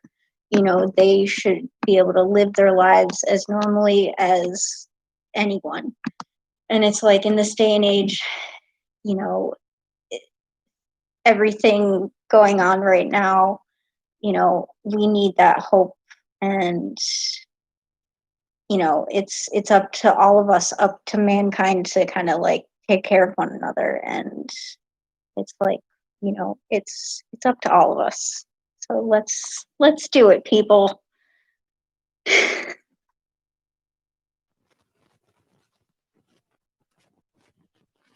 Thank you, Rachel Barter, for sharing your story, and thank you, Ariel, for organizing that. I'm wearing a Scleroderma mask. We are selling these for $10. Shipping is free in the office. Tri-State chapter, number of the chapters have put this together for awareness and for safety of everybody. So if you'd like one, it just says Scleroderma on it. Please call the office, 1-800-867-0885 next week. So thank you. I'm going to take this off so I can continue. We've been doing social distancing with the crew here, as you've seen. We're now moving to the Connecticut Walk, which is in New Haven. And on Zoom, we're going to have Mary Contadina. Or Connecticut Walk, excuse me, started in the Hartford area. I think it was in 2004. Mary Manello was a board member. Mary was our Energizer Bunny in Connecticut. And the walk has been centered around Hartford for a number of years. This year, a patient came forward who's part of the Yale New Haven group and volunteered to host a walk at the restaurant in West Haven, Jimmy's Restaurant. It's a 90-year-old seafood and Italian restaurant right on the waterfront, a beautiful setting. And we were going to have the walk there. Unfortunately, we're doing this today instead. We hope to be with MJ next year. So, Mary, can you hear me? Yes, Bruce. Hi, everybody. Thanks for joining the virtual walk today. Can we hear Mary? Sorry, I can't hear you, Mary. You can't hear Mary, me? I'm going to try to. I can't hear you yet. Can you hear me now? Gianna, can you hear? Oh, I can't. Shoot. Bruce, I can hear you fine. Mary, I'm going to take Candace. Can you step up for a minute so I can get on here? I'm sorry. I lost my my hearing with Mary. I'm going to get that back on. So I'm going to ask Candace to step up for a moment while I get that going. I'll be right back. Okay. Thank you. 1 minute. Hi, Mary. Hi, Candace. Can you hear me? I can see that you're talking, so I'm going to engage this way, okay? Okay, that's fine. All right, so through the event, you've been able to spread scleroderma awareness. Can you share within about 30 seconds of what your team, Italian Stallions, have done in the New Haven? The Italian Stallions have been a team in Connecticut and New York for over 10 years. And our normal MO is we reach out to our employers if we can to get corporate funding. And then we reach out to our family and friends to do get additional funding. And we're very happy that the Crane Foundation has been giving us funding for over 10 years. They've been a great partner. And Media Crossing has been giving us funding for the last 3 years. So we've got two great corporate sponsors that help us do as well as we do. Well, that's awesome to hear. That totally is. I mean, to be able to come in and spread scleroderma awareness in the way that you guys have done is absolutely fantastic. Thank you, Mary. You're welcome. We have another team on as well. It's Team Blessed, also from New Haven. Last year, they actually walked in Hartford, Connecticut. So if we can move over to Team Blessed. How you doing there, Stephanie? I'm great. I'm great. How are you guys? Now, I can't actually hear you, so. I'm back. Thank you. I'll turn it over. I'm sorry. I'm back. And Stephanie, welcome. Why don't you tell us a little bit about yourself for a minute? We have like 3 minutes. Okay, I'm Stephanie Manson from Bloomfield, Connecticut, and I'm the captain of Team Blessed. We actually did our virtual walk today, and it was very successful. We had a backyard bingo a few weeks ago, which was very successful. I've actually been diagnosed since 2016, and I'm doing very well. Thank you. And I know you had a big barbecue a couple of weeks ago too. Is that correct? Oh, yes, it was wonderful. Had a really nice time. Good. We thank you for your efforts there. And you was it purple shirts last year? Last year we were purple shirts. We have new shirts this year. Very nice. You made your own shirts. Super. So, Stephanie, I'm going to step back to Mary for a second. Mary Contadina, as Candace was saying a little bit, and my ears plugged in. Mary's a board member. She's on our finance committee, and when it comes to fundraising, she counts the dollars. Mary, you want to say a word or two? Yes, I wanted to thank everybody for participating today and reaching out and trying to spread awareness and get some funding. And everyone that's done their own fundraising events, like Team Blessed, great job. That's always encouraging to hear what different people are doing. Bingo, lemonade stands. It's great to hear today everybody's being creative to get additional funding. So thank you all for being creative and stepping out there. That's great. Thank you, Mary. Thank you, Stephanie. And we hope that we're all in West Haven next June. So, another reason of being connected to West Haven, Yale is a scleroderma treatment center. Treatment centers mean that they have excellence care with a team of doctors, rheumatology, cardiology, pulmonology, gastro, kidney, and what have you.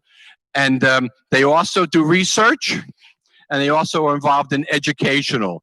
And we just filmed the education event virtually in Yale, and we had Dr. Galati, who's a pulmonologist, and we had Dr. Hinchcliffe, who's the rheumatologist that runs the program at Yale Scleroderma. And you can see that on Scleroderma video. And we're moving now to a hello from Dr. Hinchcliffe. Here we go. Good morning. My name is Dr. Monique Hinchcliffe, and I'm the director of the Yale Scleroderma program. We would have loved to have been together with you today for a live walk, but due to the COVID-19, we're forced to have a virtual walk, but we hope that doesn't temper the enthusiasm of the group. Raising awareness, supporting research, providing education, support to patients and their families is the mission of the Scleroderma Foundation. And the Scleroderma Foundation has organized this virtual walk today to hopefully increase funding for research and to support patient educational programs and outreach to patients and families.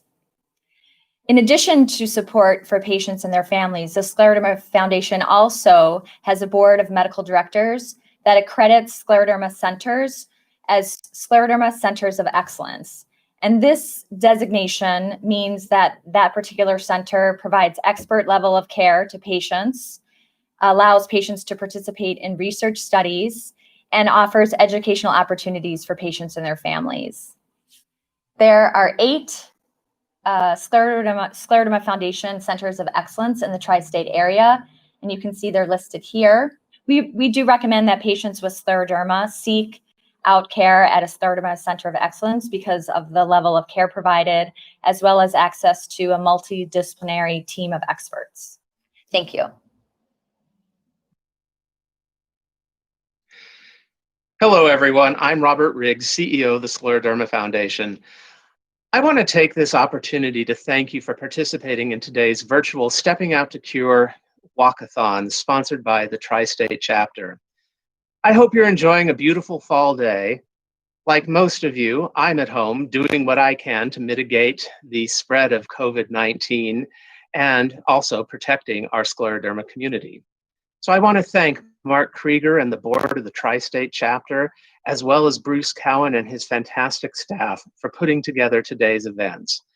We're all working to find new ways to bring our community together and provide the best possible programming in safe ways during this pandemic. You know, the Tri-State Chapter is a bright star in our national scleroderma community. Thanks to your support, State is a leader in supporting research funded by the Foundation's peer review research program. This year alone, you made possible $80,000 in new research funding, plus the continued funding support for a full research grant that is happening in the Tri-State Chapter for $150,000.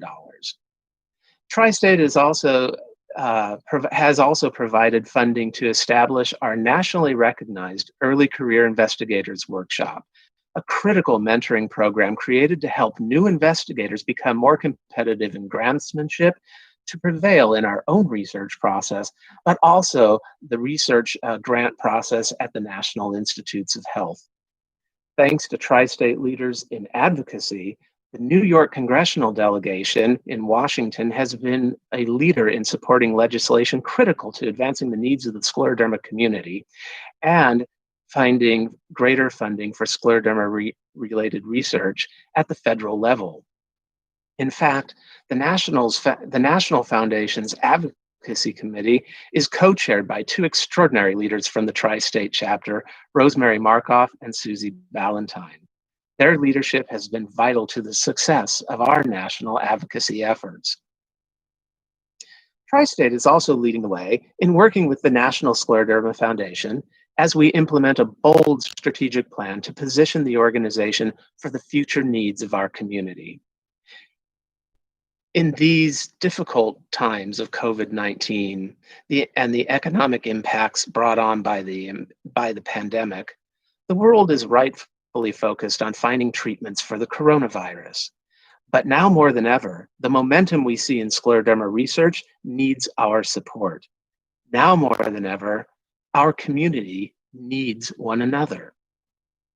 Participating in this virtual walk today accomplishes both things, supporting the Foundation's programs and services and bringing us together as a community. But beyond today's events, we're working to provide new ways for support and education. Virtual support group meetings, a new website that's under development at the national office, and the Scleroderma University webinar series are all examples of how we're staying connected. I want to thank you for all that you do to advance the work of the Scleroderma Foundation Tri-State Chapter, and also for supporting one another in these really difficult times. I wish you and your families safety and good health, and I hope you have a great day at this virtual walkathon. Thank you all, and take care. Hi, I'm Senator Joe Robach, and I want to welcome you to virtual Stepping Out to Cure Scleroderma virtual walk.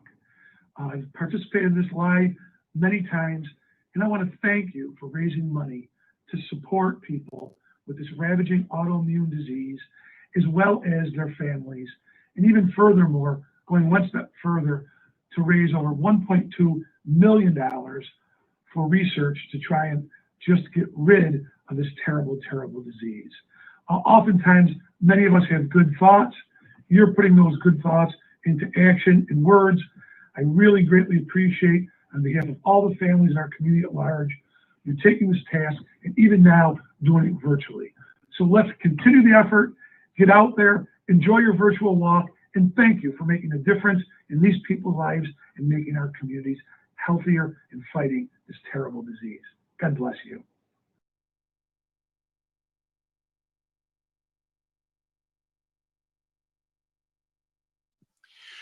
Welcome back, everyone. So we heard Dr. Hinchcliffe talk about Yale and what's happening in her area. And then we were honored to have Robert Riggs, the CEO of the National Foundation, on with us to give us a few words. And thank you, Robert, about all the work of everyone in tri-state region has accomplished over all the years. We're all proud of what collectively we have done, and we're moving forward. And the last person in that segment was Senator Roebuck, state senator from Rochester. And now we're going to go to the Buffalo Walk. Buffalo has a little interesting history. 15, 18 years ago, Western New York was its own little chapter. And they had their own walk and a lot of activities. And it was run by a family, the Henry family. And as they got kind of older, they had lost a member in their family to scleroderma. They reached out to Tri-State and National and said, could we come together with Tri-State? So that's what happened. And their walks, I got to read my notes, start over again in 2000 and I believe about 12 years ago. So, and now we have Amy Geisen. Amy is another board member. Amy is a patient, and she's in that middle group. Scleroderma patients predominantly are middle-aged, predominantly female, 75%. We listened to Claudette, who's a juvenile scleroderma patient, and Amy is a young adult. Hello, Amy. Hi, Bruce. How are you? Well, I'm good. I'm doing good. As the program goes along, I think we're getting a little better. We had a little bumpy start. We apologize for that, but by midnight, we'll be doing great. Now, the show's over at 2. So, Amy, why don't you tell everybody about your SYNC group and your young adults?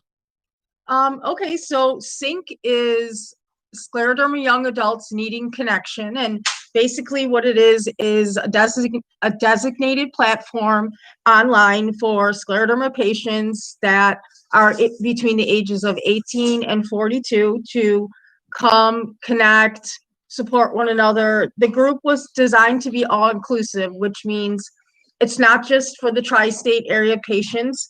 We've made it so that it's open to all national patients, young adults, anywhere you live. So our next meeting is actually Friday, October 23rd.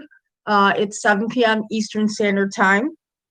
So if you're a young adult living with scleroderma and you're interested in connecting with me and a bunch of other really awesome patients, you can call the Tri-State Chapter.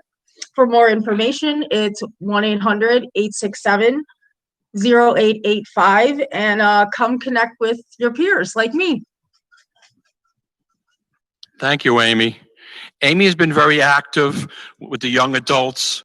She's done a number of things. She's also involved in a group called SPIN, which is training support group leaders and offering a lot of online help for patients. You can find it, Amy, help me out here. SPIN stands for? It's Scleroderma Patient-Centered International Network. Or Interventional Network, I apologize. Okay, hey, we got it together. Yeah. Scleroderma Patients Interventional Network. It's run by a great group of people out of Montreal. And they've done a lot to help our patient community over the years. So we're going to segue now. I made a little mistake before, one of a few. To Claudette's video, which was put together, I believe, 2 years ago, as Christina, her mom, was telling us. NIH had a competition to raise awareness for rare diseases. And I think there was many, and I know they're very proud that they came in second place. They went down to NIH in Bethesda, Maryland, and accepted their award. So raised awareness and what have you. Are we ready for that video?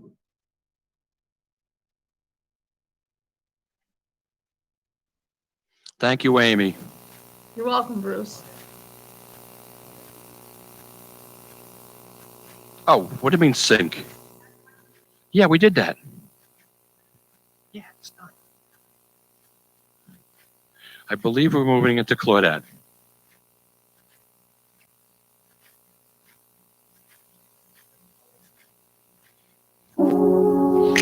I'm not so special. I don't feel rare.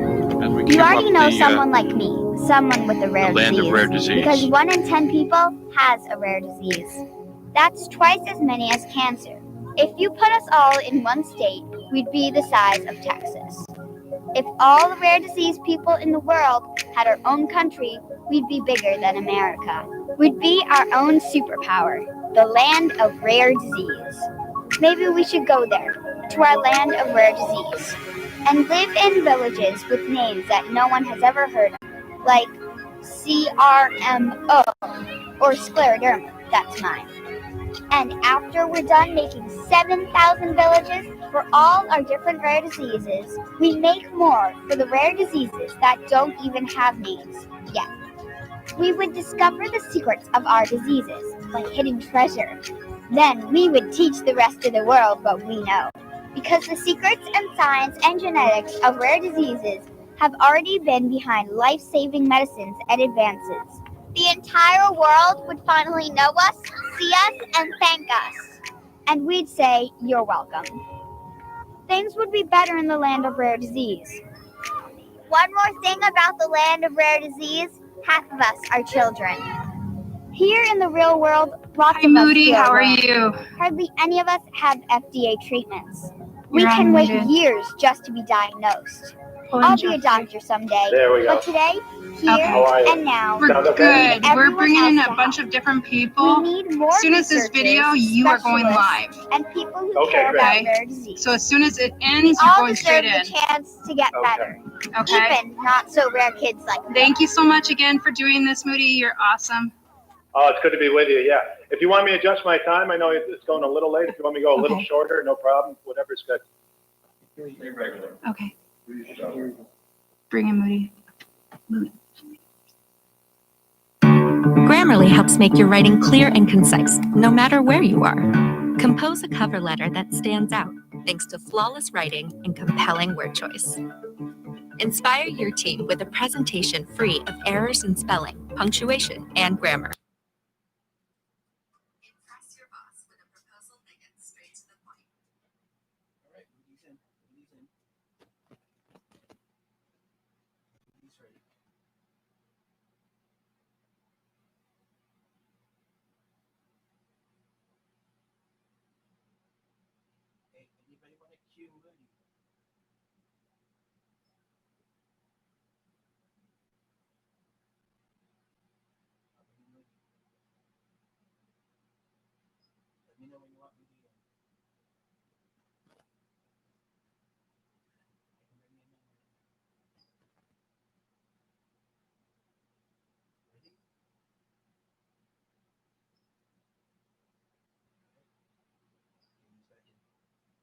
Oh, I think I might be on, huh?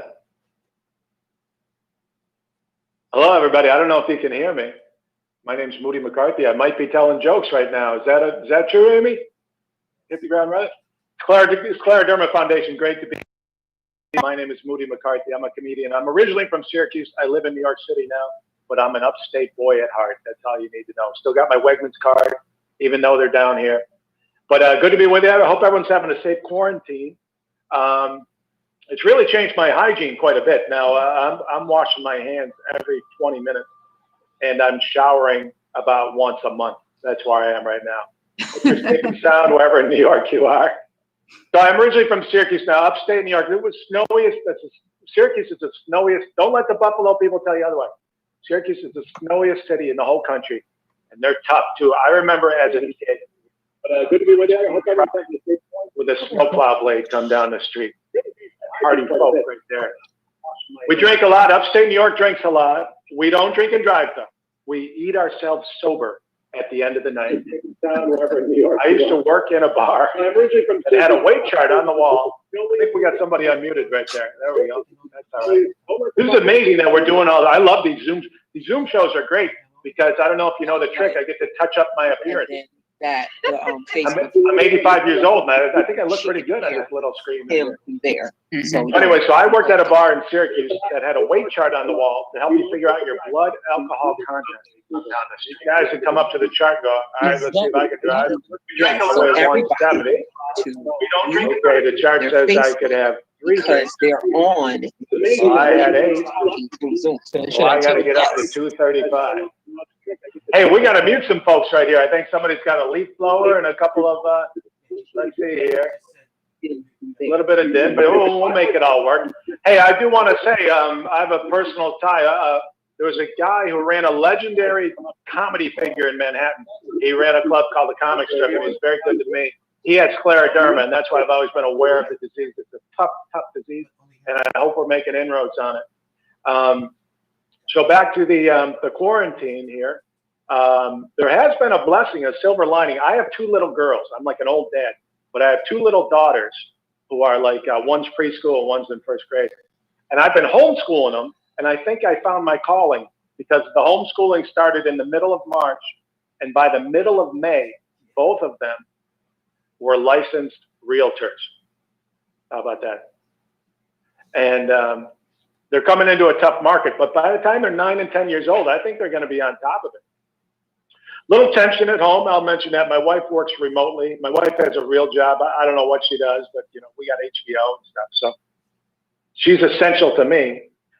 She works at home, and like a lot of people who might be working remotely, my wife said because our home is now a workplace that we can't have any relations. I don't think that applies to married couples. She goes, let's not risk it. We can't risk it. So I don't know. I can see everyone now. Now, if anyone's single, give me a thumbs up. If anyone's single, people are watching, give me a thumbs up. Okay, great. And if anyone's married, smash your screen so I know you're married. I did it all late. I didn't get married till I was 45 years old. And I'm glad I waited because young people, all they care about is looks. But as you mature, you look for a soulmate with money. Always hoping to meet a woman with a raspy voice. That's very attractive to men. When we hear a woman with a raspy voice, we think, hey, maybe she's all done yelling. Maybe I found the one. Well, we're a good couple. We're slightly different backgrounds. Now, my wife is from Manhattan. I married a city girl, right? And I moved to New York City. Here's a good lesson for the upstate folks. I moved to New York City because the city has so much energy. And then I learned the city gets its energy by sucking it out of the people that live here. It's exhausting. I want to get back upstate. Speaking of, I was back upstate in August. This quarantine is tough. I'm guilty about what a good vacation. I don't know if anyone else was fortunate enough to go on vacation. It's always hard picking a vacation spot too, you know, and never harder than this year because this year we got the virus. My wife wanted to go somewhere real rural where the virus had not been, and I was the opposite. I wanted to go where the virus had already been. So I took my family to Wuhan, China, everybody, for 2 weeks. We had a great time. That was a joke. Some of these are jokes. Once in a while, I throw in a joke. Once in a while. No, but we went to the Finger Lakes, which all our upstate friends know all about. Some of the downstate people, they don't know about it. And let's keep that a secret, okay? One of the prettiest regions in the whole country, the Finger Lakes. So we were on a lake for a whole month. My poor wife is working remotely. She's on meetings in this cottage all day. I'm out swimming with the girls. Now, do we have any thumbs up? Do we have any parents here on the screen here? Any parents? Great. Now, you know, as parents, you contradict yourself all the time. So to get my girls swimming, I go, you guys are such good swimmers. Let's get in the lake. You're such good swimmers. And then we get in there and they want to take their floaties off. I go, no, you suck at swimming. You can't take that floaty off. You take that floaty off, Dad's going to be on the 6 o'clock news. You can't swim. But I love being a parent. There's a huge perk. I wish I knew about this when I was younger. The greatest thing, as soon as you have kids, from that moment on, you get to pretend that your opinion is more important. No matter what people are talking about, I go, whoa, whoa, whoa, listen up. As a father of 2 little kids, why would you throw a pass from the 1-yard line? So I'm a huge sports fan. I think Syracuse is playing, they're playing right now, actually, Syracuse football. I'm a huge basketball fan. That's, you know, you grew up in Syracuse. College basketball is the thing. And my whole life, I'm at peace with the universe because my whole life, I just wanted Syracuse basketball to win 1 national title. And in 2003, they did it. And, well, I tell you, mentally, I wasn't prepared. When they won the title, I ran outside and flipped over my own car, which I regretted instantly. Hey, the Bills are looking tough. The Buffalo Bills are looking tough. How about that, everybody, huh? Yeah. I played football in college. Did you know that? Excuse me, foosball. I played foosball. I used to play foosball. I'm a huge sports fan. In fact, that's when here's how selfish I am. When the quarantine was looming, when the pandemic was looming, it was like in the early March, right? And when I was so ignorant, I thought it was going to be a 2-week thing, like stay inside for 2 weeks. I go, I'm just going to watch March Madness. I'm going to watch every college basketball game there is. And then like one night it all switched. They canceled all basketball, then every other sport canceled. And I'm reeling from that. And then they go, and Tom Hanks has it. I go, oh my God. I think a lot of us had the same reaction, like Tom Hanks. Can't we start with Mark Wahlberg and work up or something? We started by Tom Hanks. And thank God he's fine. So huge sports fan. They canceled the Olympics, which they had to, but I think they could have kept the fencing, right? They're wearing the mask, the gloves.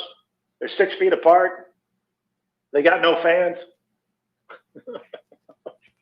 I love the Olympics. The Olympics always remind me of what a dumb American I am, though. I am so bad with other countries' flags. I don't know I know Canada and I know Ireland, and that's about it, everybody. So, but anyways, I'll watch anything. I was watching the last Winter Olympics, which I think was 15 years ago. And I'm watching cross-country skiing, and there's no American in the front pack. I go, hey, I got to root for somebody here. Whoa, here we go. I'm rooting for the guy from the Red Cross. What a beautiful story this is. This volunteer is smoking everybody. I told my wife, I go, hun, get in here. The medic is pulling away from the rest of the athletes. I go, oh, he's going to patch somebody up. I go, and the guy in second place, he's from the Blue Cross. He's going to handle all the paperwork. She goes, that's Switzerland and Finland, you dope. I go, well, way to ruin the feel-good story of the year. But I'll leave you with this, and this is mostly for the upstate snow. I feel like the Winter Olympics does not reflect the winner that we know. I don't know who's picking these events, skeleton and luge. I don't know anyone who's ever done those things. If you want to reflect the winner that we know, put shoveling in the Winter Olympics.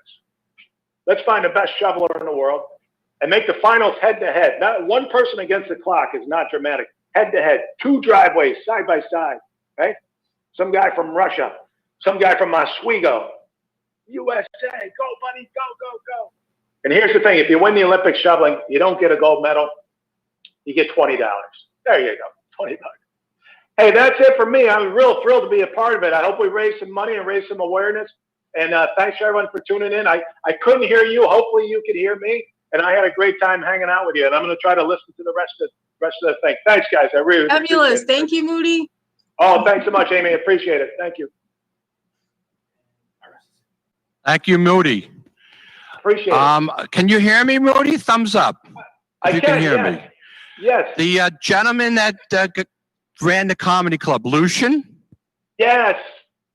Right, Lucian? Oh, you know Lucian? Yeah, he's a legend, and he was very good. A sweet guy. He's very good to me. Yes. And his wife, Hollingsworth. Vanessa Hollingshead. Yeah. After he passed, 2005 or 6, we actually did a tribute, and it was a scleroderma awareness at the comedy club there. Oh, no kidding. No, good. We're all connected, dude. Yeah, I saw his battle, firsthand. It's really a tough challenge. And man, he's a really stoic, tough dude who had a big impact on my life. Yeah, he started a lot of people's career there, and we had a lot of people in it. So it's a small world. We really appreciate you coming on board here today. Oh, it's my pleasure. Yeah. Super. Yep. All right. Thank you. Mm-hmm. We're going to move on to the Long Island Walk, and I believe we have Myrna. Wave, Myrna. And we'll get to you in a minute. I'm going to give a little Mr. History Man here, Bruce Cowan. The Long Island Walk started in 2013 in the pouring rain at Eisenhower Park. The following year, they said, we got to move. So they moved to the South Shore, Wantagh. It's been there ever since. It's been one of our larger walks.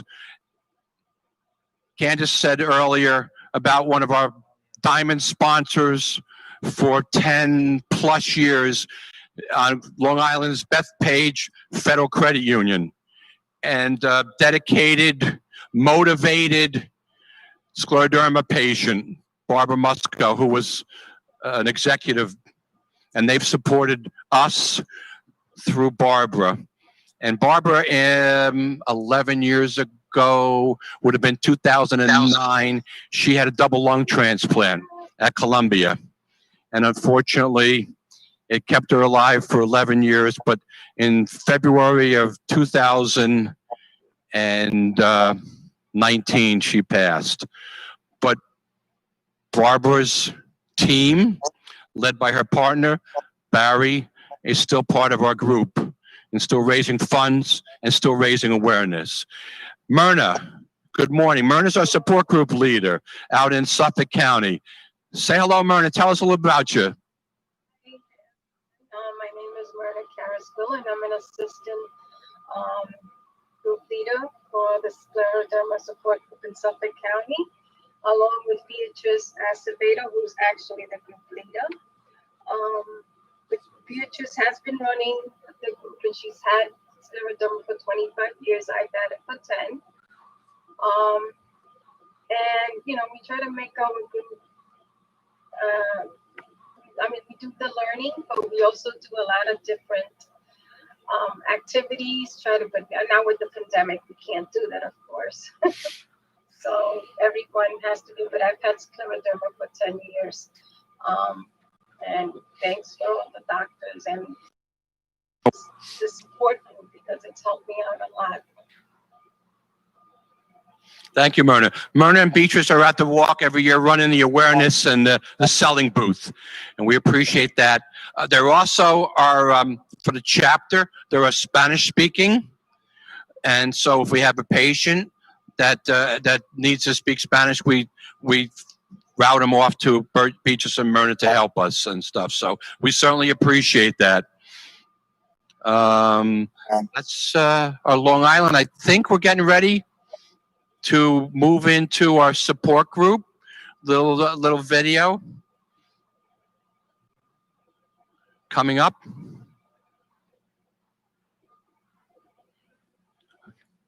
Oh, I'm sorry. We have another support group leader that joins us before we move into the good segue. Eva Marie Cole.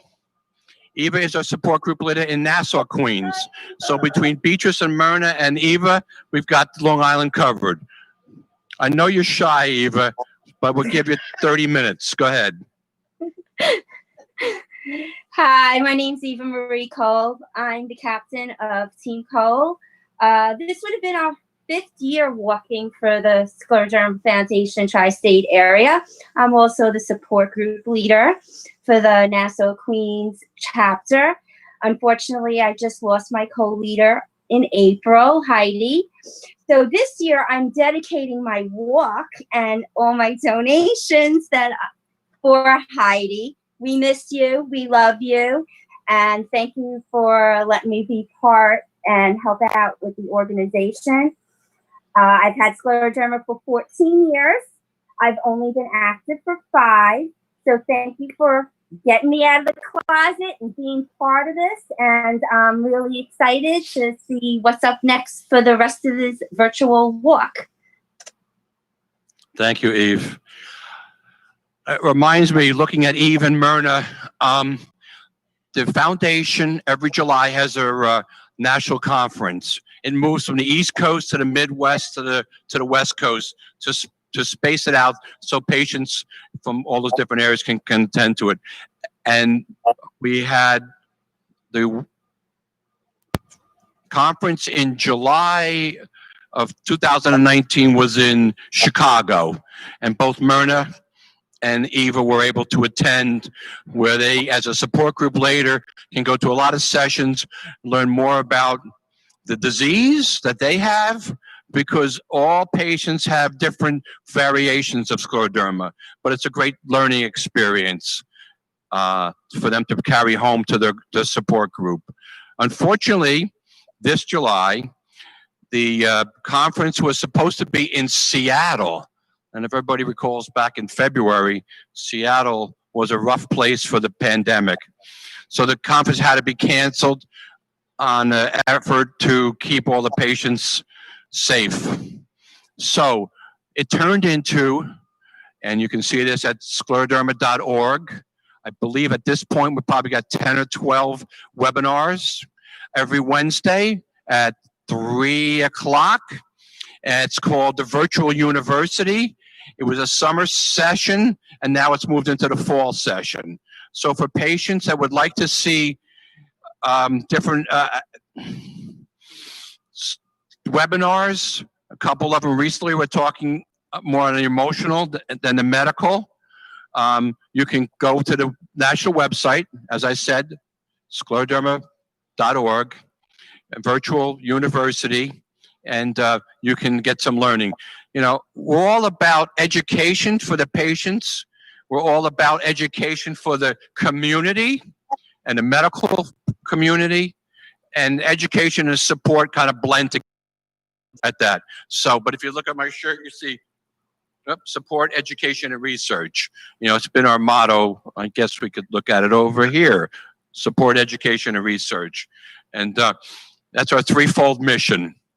So, and we're going to moving shortly to 2 support group leaders that are in Orange County, Jody and Barbara, and I'll let them, I don't want to steal their thunder, I'll let them tell you what they're doing and what's happening. So, are we getting ready to cue that up? Take it away, Barbara, Jody. Hello, I'm Barbara Selnick, and I co-lead the Orange County Support Group with Jody Lynn, who is a patient. I do not have scleroderma. To give you a little starter on where the Orange County Support Group is, Orange County is on the west side of the Hudson River. We are home to West Point, Jimmy Stir, and Velveeta Cheese. The Orange County Support Group faded away several years ago when Jody and I were both asked to co-lead the group. We have brought it back. We have a nice, cozy number of folks, averages between 10 and 15, and we always meet once a month. Prior to COVID, we met in person. Since February, we've been meeting via phone, via Zoom. When I was diagnosed with scleroderma, I looked for reliable information about the disease. While reading my local newspaper, I saw an ad for a support group for people with autoimmune diseases such as scleroderma. I couldn't believe there was a group of people with the very same disease, because the disease is considered rare and also without a cure. I attended my first meeting not knowing what to expect. The group was led by Fran Batts, a scleroderma warrior who had the disease for approximately 30 years. She was small in stature, but big in presence. Everyone was given an opportunity to speak during the meeting. After my turn came to talk about my diagnosis, Fran commented that I was now with, quote, my people, end of quote, those who could relate to me and what I was going through. I thought it was rather forward of her to say, but as time went on, I felt more comfortable with my people, and she had been right. This is not to say that my family and friends were not supportive, but people with this rare and quirky disease truly are in a class of their own. Each one of us experiences different symptoms of the disease. Looking around the table at the meetings, I saw those with the outward symptoms, such as skin thickening, seated next to someone whose symptoms are more internal and from whom you cannot tell they have the disease. Fran Batts passed away several years ago, and after some time, I became a co-leader of the group with Barbara Selnick, who had been Fran's right hand. We were both nervous about leading our group. We held in-person meetings once a month until the pandemic began. During our meetings, we tried to continue using Fran as our guide. We incorporate education, humor, tasty snacks, and an open forum giving everyone the time to speak and share. A few times a year, we would meet for lunch, and in December, instead of holding a formal meeting, we would have brunch together as a group in a local diner. I miss those times when we can be together in person, but staying safe and healthy is important now. We use Zoom to hold virtual meetings each month. It isn't the same, and I know our members may not feel like they're getting the support they need or they deserve, but as time goes on, we're finding new ways to communicate to keep in touch. As for education, support group members receive a weekly e-newsletter. We have a Facebook page where webinars, patient education forums, which are now conducted virtually, are shared. And the tri-state and Scleroderma Foundation are a wealth of accurate and reliable information. This is one of the magazines that come to us. It used to come regularly. It now comes as a e-zine, and again, it's filled with a wonderful amount of reliable information. Although it's an expression that has been used consistently since the pandemic began, I feel as though I'm truly not alone in the fight against this disease. For more information on the Orange County Support Group or any support group in the tri-state area, please feel free to follow the link below to learn more from the Tri-State Chapter website. Thank you.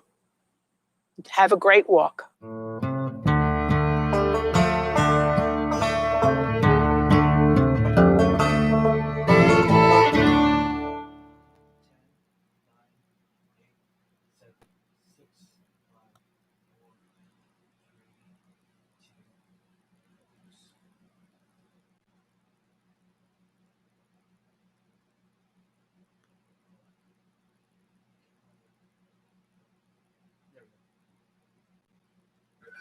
Members of your group appreciate you. We're now going to Poughkeepsie, New York, Vassar College, and a little history, and then we're going to move into some of the Vassar Walk, Poughkeepsie Walk people, team captains. So this walk started out in Hartford, Team Val, did that for a year. Then they saw there was a walk in Stanford, a little closer to Poughkeepsie. They did that for a year. Then they called the chapter office and said, hey, we want to have our own walk, Team Val. We want to do it in Vassar College. That's where we live.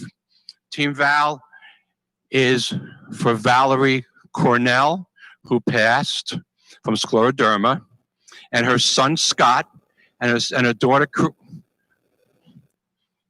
Caroline put together the walk, family and friends, and then other people have joined. So the walk has been going on for, this would have been the 13th year. And I know Scott and Caroline are very proud of all that they've done, all the help to bring other people into the walk. So now we're going to see Jody, who you just saw, and we're going to see Antonetta. And Antonetta has a team.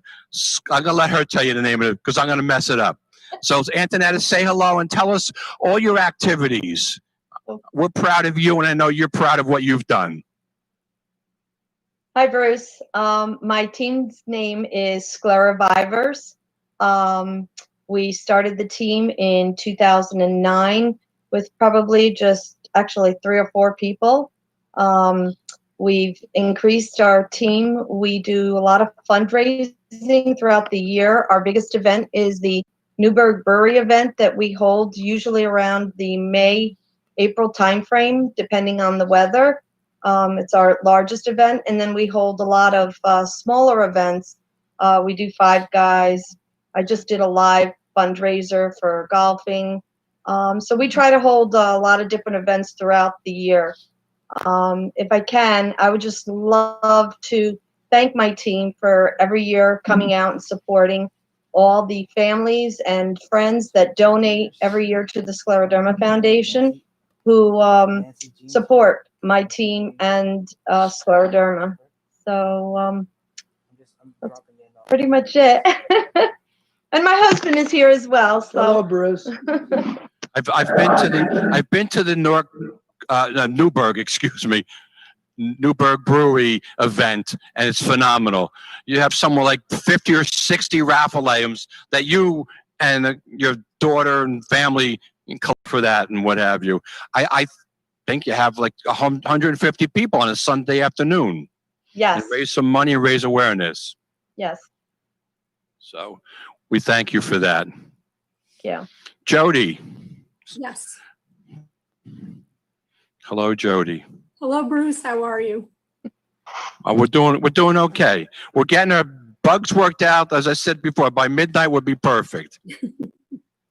So great. You saw Jody on the video. Jody's been a patient and the support group leader for quite a while. So tell us a little bit about your journey with scleroderma. Okay, I was diagnosed in approximately 2008 with mixed connective tissue disease, which then just evolved into scleroderma. I have a lot of more internal organ involvement. I don't have the skin involvement. I attended my very first support group meeting probably shortly after being diagnosed, like I had said in the video, and now I'm a co-leader with Barbara Selnick. So I completed the SPIN training for support group leaders back in the spring.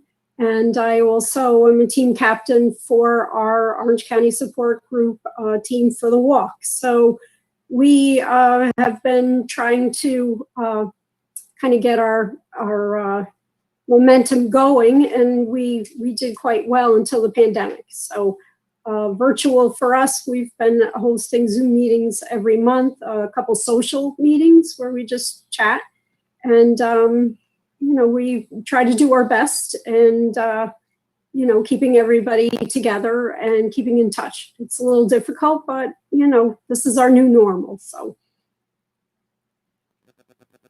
Thank you, Jody. I'm going to add a little story that happened just this past week. Patients helping patients. Actually started 2 weeks ago. The Orange County support group meeting on virtual had one of their patients, I'll just use her first name, June, who shared with the group that she had COVID in August. Fortunately, she worked her way through it, and she's okay.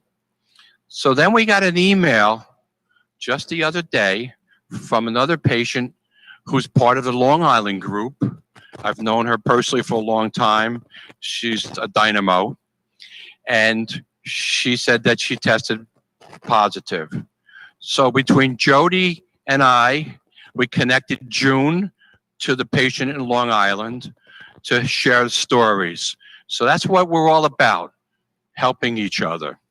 So that's where we are with that. I really appreciate Jody and Barbara and the support group. And as I said, Antonetta is a huge supporter. I'm losing my words here, but whatever. I really have a lot of respect for what she does. She's got events going on all over the place. So thank you both, ladies. We appreciate you. Thank you. Now we're going to come to share with you the results of all your hard work. And it's not over yet. At 2 o'clock, we're not going home. We're going to keep going. Not here on live, but donations can keep flowing. We started a long time ago at our walks to honor the team that raised the most money, the individual that raised the most money, and at a real walk, the team with the most people registered. So, and it's become a tradition. For a while, and some of the walks still do it, we made a big trophy, kind of like the Stanley Cup. And the trophy would get passed around from one person to another. In fact, I think Antonetta has a permanent place in her home for it. So, as well as a couple of other dedicated, motivated, passionate patients. So Candace is going to bring up some figures. We're going to talk through it. Obviously, from a perspective of people at the walk, we're actually now working with people who have registered for your team. But I will say that everyone is a winner. We recognize everyone because this is a fight that we need to continue. And you heard from a couple of doctors today, research needs to continue. We need to fund that research. I heard the word scleroderma in 1993 when my wife was a patient. And my wife went through a rough journey, and Pat passed in 2000. So after Pat passed, the first walk I talked about was in Ridgefield, New Jersey, the Leonia section of the park, but technically Ridgefield. We got involved. We met a lot of wonderful people. But I will say this, that the medications that are here today, and you heard a couple doctors talk about it, the research is going on, they weren't available 20 years ago. We want to make your life better. And that's where we are to begin with. Treatment, quality of life, and there's a lot going on in the world with research, but we can't give up. We can't forget about the research in our own little world of scleroderma. You know, we also saw the advocacy effort today. And in the advocacy effort, we talked about advocating on the federal level, your congressman, your senator. We've had bills in Congress. We've made plenty of friends in Congress. I heard this firsthand from Peter King, Republican from Long Island, who's been the sponsor of the House bill. And Peter King says, for an illness that has a small community, 1 out of 1,000 people, scleroderma has made a lot of noise in the halls of Congress. So we need to continue efforts. There's another piece that Susie talked about, that the Department of Defense has their own research arm, and I believe Susie shared this with you, that there was $5 million earmarked for scleroderma research. That is phenomenal. We saw Dr. Barrett talk after that. Dr. Barrett was the one of the 2 doctors that benefited from a Scleroderma Foundation grant. He talked about his project, which is a little off, that if he applied at NIH, it might not have probably been awarded. But the Scleroderma Foundation can look at more innovative. And then we heard from Dr. Corman in Rochester, and he also benefited from your hard work with the research grant. So when we're out there in the sun next year, in June, we're all coming together again. We sure hope. But your efforts this year have been phenomenal. And I think Candace is ready to come up to talk about where we are to date. And remember, this goes on until the end of the year. So we will be following up with everybody. So here we go, Candace. Drum roll. Well, unfortunately, because it takes time to calculate all the totals, which we can't do actually live because donations are continuously moving in, I encourage you to continue to donate.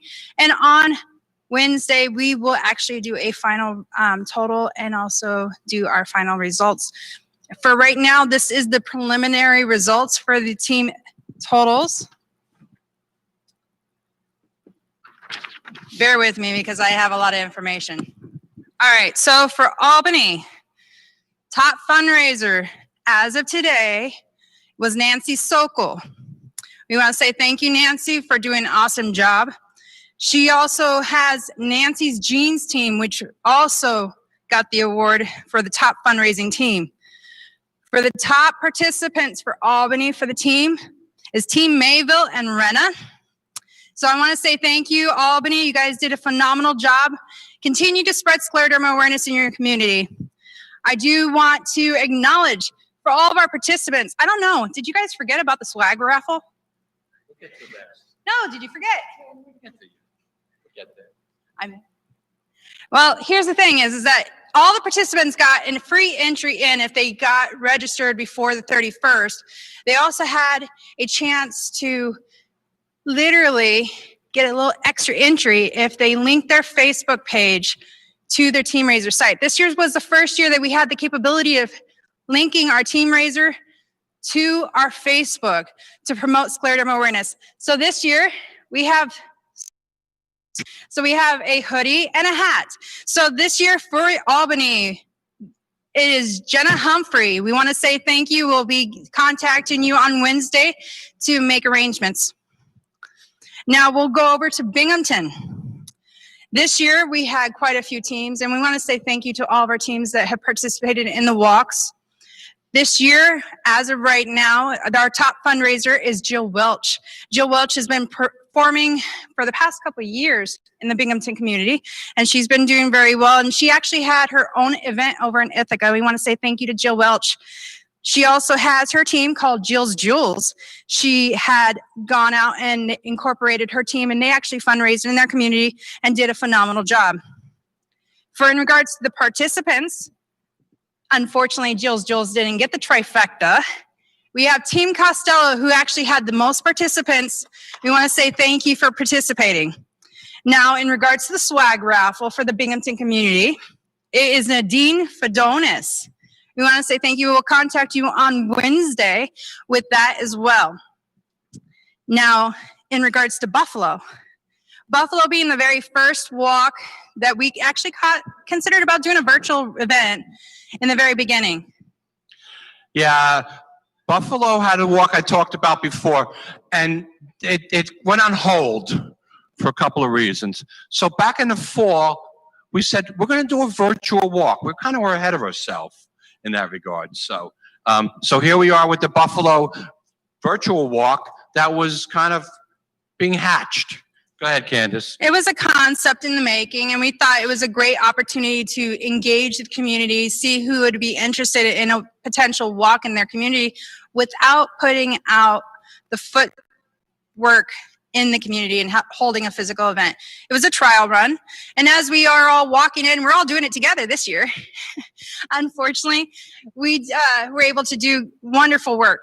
But in regards to the Buffalo walk, Amy Geitzen received the trifecta. So she's the top team, the top fundraiser, and the most participants. We want to say thank you, and we don't want to forget also our participants that also did not create a team. We want to say thank you to them as well. In regards to our swag raffle, Betsy Chef from Buffalo receives the swag raffle. So thank you.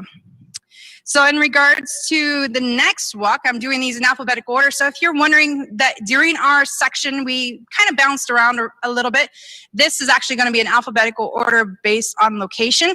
So I'm moving on to Long Island. Our top fundraiser this year has been in memory of Barbara Musco.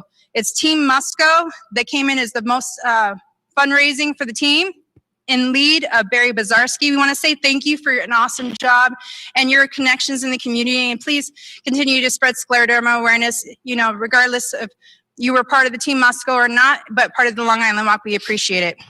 Now, in regards to the most participants, it was Monique's Raiders. I believe this is a new team, but I'm not 100% sure, but I think they were a new team this year, and I want to continue to say thank you. Now, I'm not too sure how to pronounce this last name.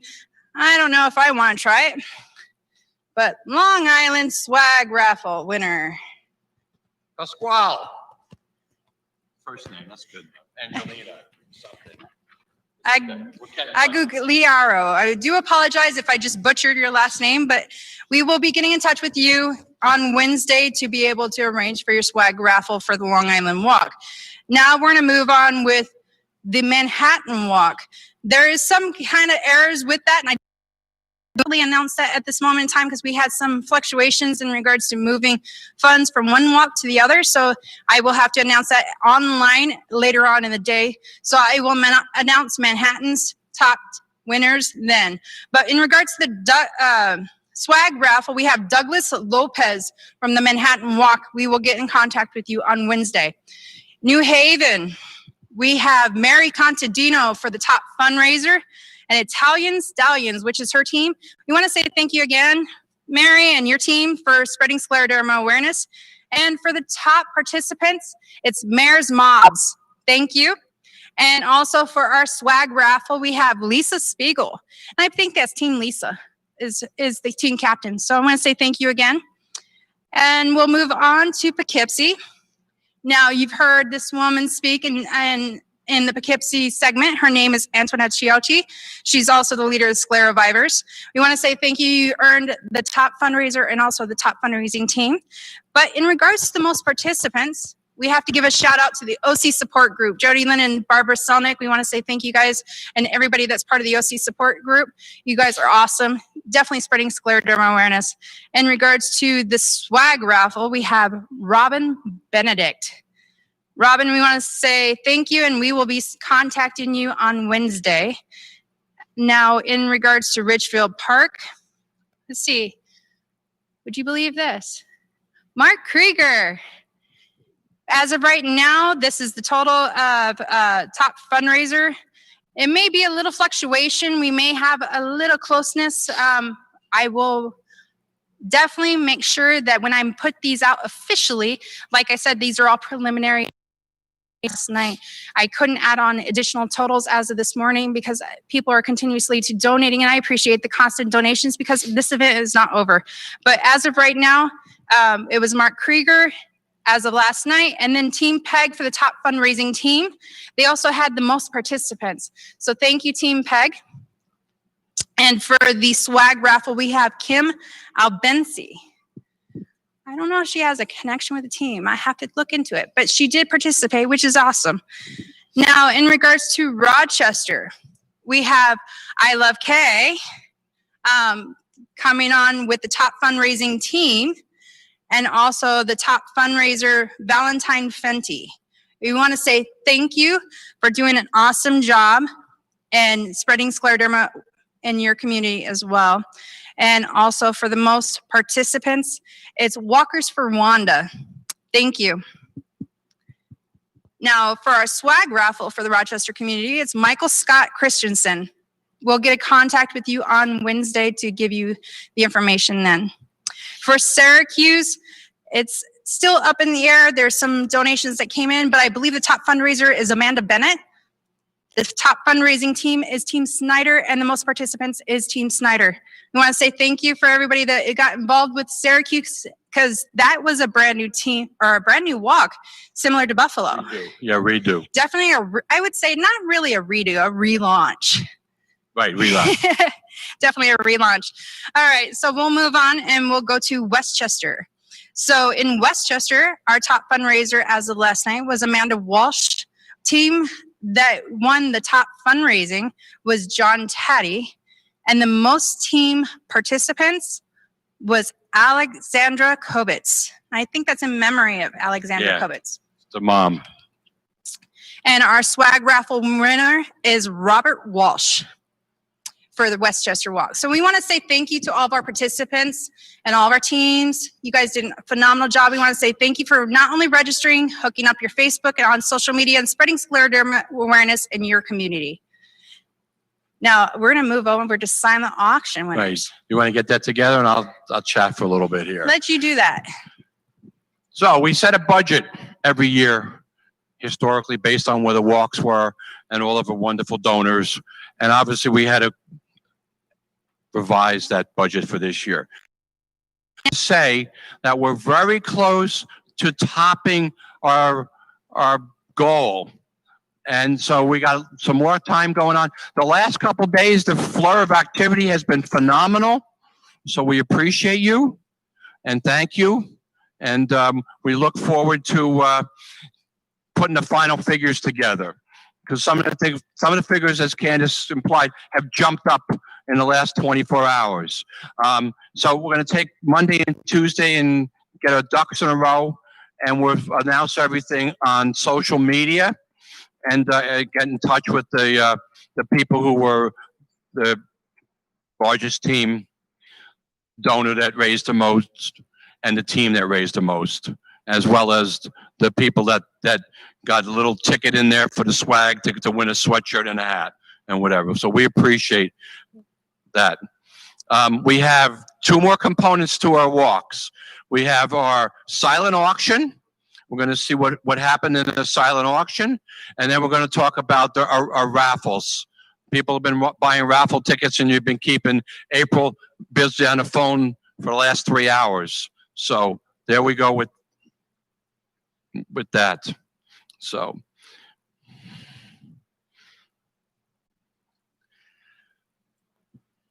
I want to say a few words about our show today, event. Okay, little lumpy in the beginning. Hopefully it all worked out and you got to all participate. We're learning that we're going to need some more time. I said to the Rochester group, stay on, we'll come back to you. But because we had other things slotted to happen, and Moody McCarthy being one live, we had to kind of stay on track. So we appreciate everybody's efforts. There was a little bit of technical.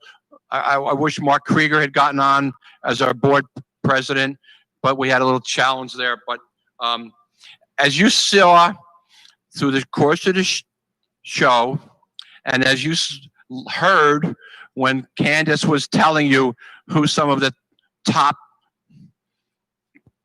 contributors, people who raised the most money individually or team, which we really had a lot of those people on the show on Zoom. So we appreciate them taking the time to get together with us today.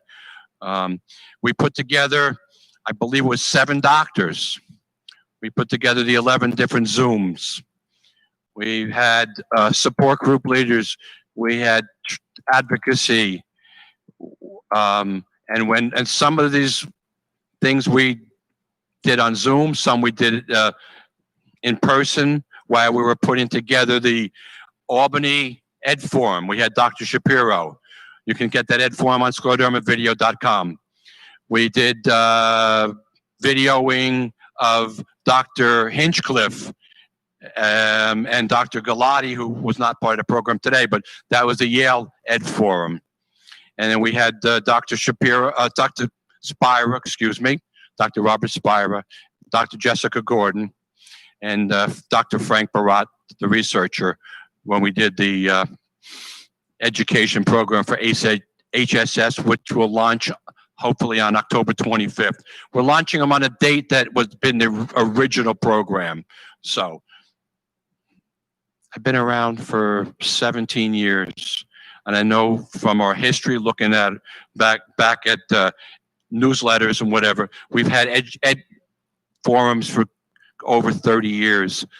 This was a whole new program. We hope that it still reaches the patients by Scleroderma Video, and that's put out there. A lot of work on the staff. We really have gratitude for the presenters and doctors. It's not easy this year. They're all on telemed. They're not working in their regular hospital facilities, and Bill Selnick traveling with us and setting ourselves up, and we were in a couple hotel rooms, conference rooms, because some of the hospital facilities were rightly so, didn't let strangers on campus. So there we go. We're getting our figures together. We're going to see where we stand. I want to thank our staff. Candace did a phenomenal job. April, Ariel, you got to see both of them in videos. There's the 4 of us. And while we work hard, we couldn't do anything without all the volunteers, starting from our board, starting from our medical advisory board, all of the patients, all of the volunteers with the support groups, all the 11 walks, and all the community that's developed there from leadership. And as I said, I've been fortunate to participate in almost every one of these walks over the years. And I really, truly did miss the community getting together. There's patients that might live 30, 40 miles apart. They come together to walk. They see each other once a year. And we lack that. So today was our effort to bring our community together and to make this happen. And we couldn't make it happen without you. So we're still going on here. We're going to get the figures together in a little bit of time, see who bid the most on the silent auction items, and then who got selected for the raffle items. So we're getting it, Candace? We're looking good? All right, so I'm going to do a little follow-up with what we had for our silent auction. I want to say thank you for all the people that did bid online through our silent auction site. We want to say that we raised around $967 through our silent auction, so I want to say thank you again. I'm just going to go run through a few of these. Now, there is a couple items that didn't get bid on. If you are interested in those, please contact our office on Wednesday. We could probably make arrangements to actually make it as a donation if you want to do it in trade after this event. In support of the Albany Walk that went, Rosemary Markoff, you are the winner of the lottery tickets for $100. Thank you. In regards to the Syracuse Walk, I want to say thank you again, Rosemary. And you also did Albany for Brooks Barbecue, and we want to say thank you for those donations for the silent auction. Our winner of the United Nations of Vodka, you must be 21 to win. So even though that you bid on it, Nancy, I believe it's Walter Meyer, that I'm going to have to contact you and ask you for an ID to make sure that you're of age before I can actually sell this to you. So I will be contacting you on Wednesday. Again, thank you. You did a winning bid of $75. In Rochester, we actually had a 43-inch screen TV that was donated to the Rochester community. It was bid on for $193 from Amanda Walsh. We want to say thank you. We had a Cremena watch in the Binghamton community. It was bid on by Terry Roselle for $50. Thank you. In Albany, we had the mixology basket. Again, this is a local pickup only. Must show an ID to who our volunteer that's actually representing the Albany Walk in order to pick this up. And it was Kevin Alkenberg, $75. Thank you. And then we also have a couple gift cards. Now, I can't remember exactly which gift cards were put in every location, so I'm just going to rattle them off. For our Outback $50 gift card, Rosemary, thank you so much. You get that one. The Starbucks $50 gift card, Amanda Walsh, thank you again. You also received the Olive Garden $50 gift card, Amanda, thank you. Texas Roadhouse $50 gift card had the winning bid for Rosemary Markoff. Our Chili's $50 gift card was also Rosemary Markoff, thank you. Our Applebee's gift card was Sherilyn Washington. We want to say thank you again. Our Enjoy Golf Clubs that was in benefit of the Binghamton Walk, both certificates were actually won by Rosemary Markoff. We want to say thank you, Rosemary. And just to let you know, like I said, we have a couple items that were not bid on. Those items were the High Dow TENS unit that was donated by Mark Krieger. We do have them available. If you're interested, please contact the office and we could probably make a donation and make arrangements with that with the blessing of Mark Krieger, our president. We also have a baseball that was open for bid. If you could contact us on Wednesday if you're interested in that as well. We want to say thank you, everyone, and we appreciate those who did the silent auction. We're still tallying up our final total that we can actually take kind of a name for. Oops, wait a second, hold on. I think I got that. Not exactly. Okay, so you want to work on that? I'll keep the Gordius going here for a minute. So. Thank you. So I started to apologize that next year we need to make more time perhaps for some of the walk spotlights for people to participate. And I think we learned from today a lesson that we're trying to do a little practice session with some of the people who want to come on so we can eliminate some of the technical stuff. But I want to thank everybody. We're connected, as you can see. Our entertainers today, Moody McCarthy got his start, and Comedy Club, 2nd Avenue, I believe, with Lucian Holt. And we had an event with his family after he passed years ago. Robbie Roselle is related to Kristen Roselle here in the Binghamton area. So we appreciate them. And the unbelievable show by Cinnamon Jones, who was doing the show in tribute to Rosa Johnson. And I didn't get a chance to tell you a little bit about Rosa, but I'll take a moment. The Rochester area here. On the Zoom for Rochester, you saw Marilyn Sibley. Marilyn also is one of our board members. In fact, I think we had just about every board member on here today. So I thank the board and we appreciate them. Marilyn's sister was Rosa Johnson.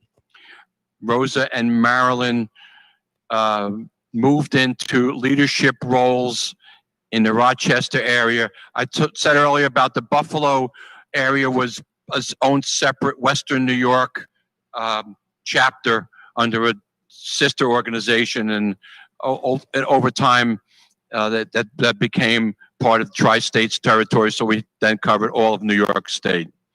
So they didn't have a walk. But somewhere 2004, 2005, Rosa the patient with unbelievable organizational skills, great leadership, passion, persistence, started to walk. So Rosa was, Marilyn was the support group. And as you can see, there's a very active group there. And unfortunately, I think it was in 2018, Rosa lost her battle, but her group carries on. Dr. Corman and 3 other doctors last Saturday, we did an educational event called a roundtable. We had a patient panel, we had the doctors, and for 2 hours was interaction, sharing information. The theme was knowledge is power.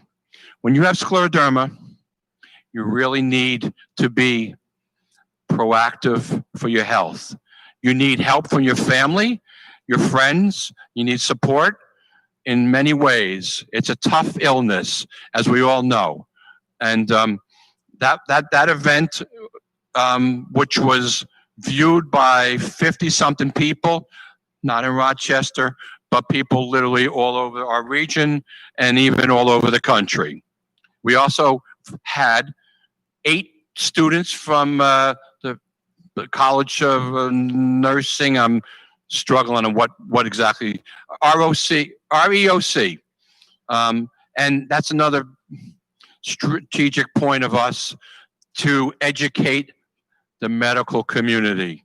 And the more that we can educate the students, the better that we're going to be when someone presents themselves to the primary care doctor and they look at them in bewilderment and said, you have some illness, I'm not sure what it is. And I know a lot of you have gone down that path. And over time, you get connected to a rheumatologist that understands and how to manage your scleroderma. We're fortunate in a tri-state chapter, which covers New York, New Jersey, and Northern Jersey. We have 8 scleroderma treatment centers. We have UConn, we have Yale, we have Hackensack, we have Robert Wood Johnson in New Brunswick, in New Jersey. We have Albany. We have Columbia Presbyterian in Manhattan. We have HSS in Manhattan. We have Northwell Health on Long Island. And I think I covered everybody, 8 of them. So we ready, Candace? Here we go. Well, I know this event has been something to put on the calendar for maybe potentially next year, but more on the lines, we're hoping that we could do physical events again next year, but we do have to abide by social distancing. We're hoping that we can continue to have our physical events, but if we don't, this is just a training tool for us. This is our first time, and it may be an annual thing. We don't know. But in the meantime, we want to continue to say thank you to everyone that has donated, participated, shared on Facebook, social media, shared our posts. All of you guys have made a massive impact. We want to say thank you to each and every one of you. But I do got some preliminary numbers. You want to hear them? Yes, yes, yes, yes.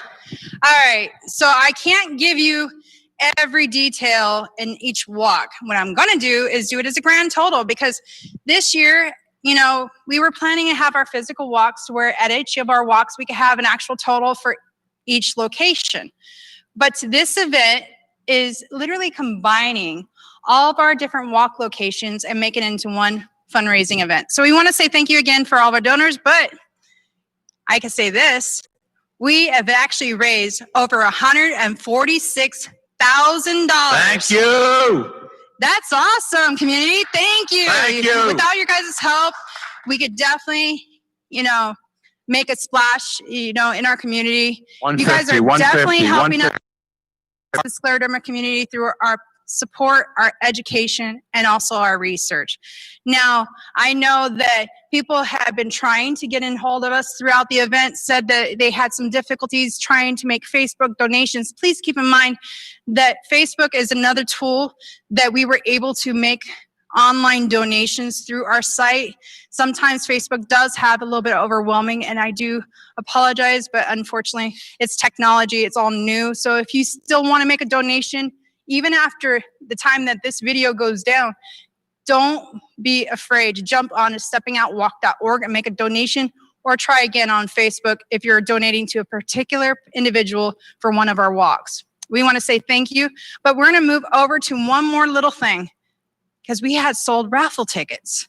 Over 659 tickets is how many was. Excellent, thank you. So if you give me one moment, let me grab the cards. Excellent, thank you, everyone. All right, so everybody bought raffle tickets, and you probably seen it right in our event on Facebook, some of the different items that we had.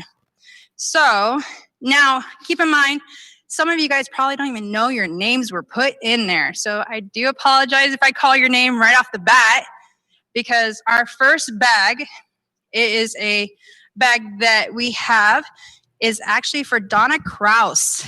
You want to say thank you, Donna. She was a great volunteer for all of our walks over the past years, definitely assisting Bruce Cowan, his partner in crime, his better half. We want to say thank you.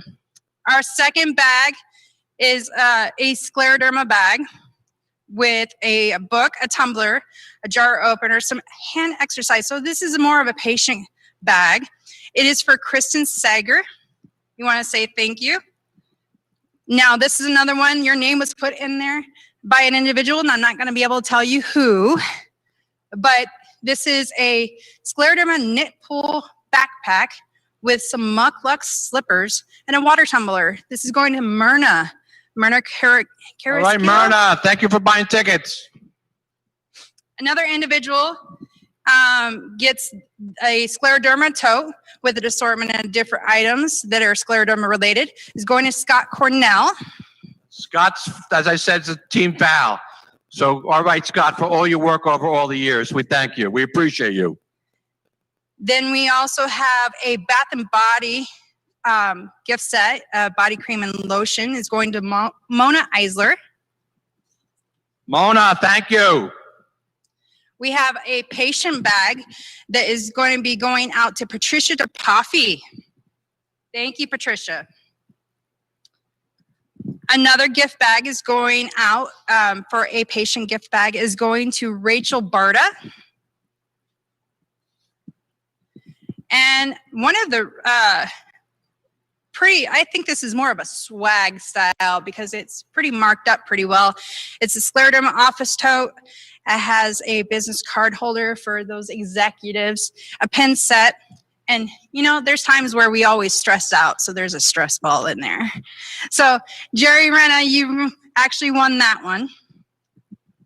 And then we have another nice little item. It is a scleroderma purse. It's logoed with what we considered Clyde. Yeah. It's our little guy down below on our logos. This little guy. Anyways, it's got a few little odds and ends in there, but it's going to Susie Ballantyne. Now, we do have a little girl's bag.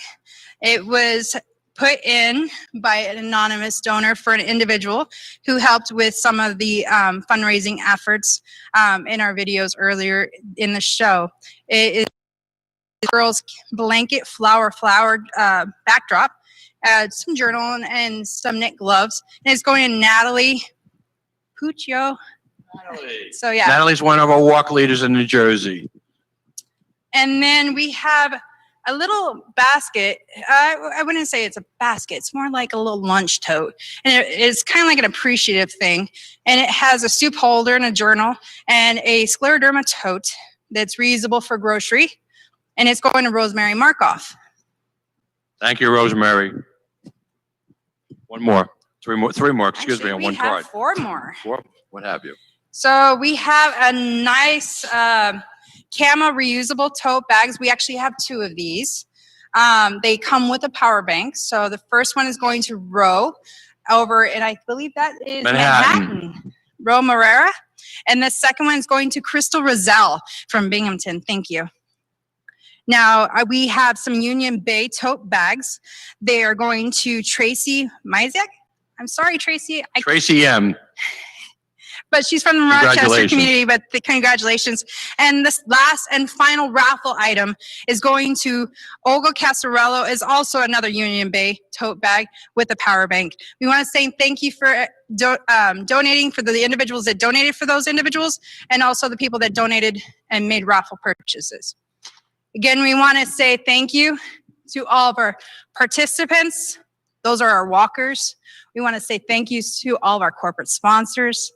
We want to say thank you to our donors. Without you, you know, we couldn't make an impact in the community. They've done a big and wonderful thing. What do you think there, Bruce? Yeah, ironically, from a corporate sponsorship, the numbers aren't finished, but when we were looking at them yesterday, we might actually be more corporate sponsorship money this year than last year. That's phenomenal. So. That's phenomenal. And we know that there's a lot of people that we were in contact with from past walks that it was not an easy year for them. So we look forward to seeing them next year, and we wish them good luck, good health for right now. So I think we're just about ready to wrap it up. I think we are. Again, if you haven't made a donation or are still wanting to make a donation, you still can. Go to steppingoutwalk.org and make a donation anytime between now and the end of the year. The end of the year, December 31st, is when the walks will actually go and end finalized. So if you want to make a donation in a month, in a week, we totally understand, you know, the conditions, but every dollar does count. It makes a difference. But please be willing to spread scleroderma awareness. That is the key, is awareness. Is it not there, Bruce? Yes, thank you. I want to say that we enjoyed this show.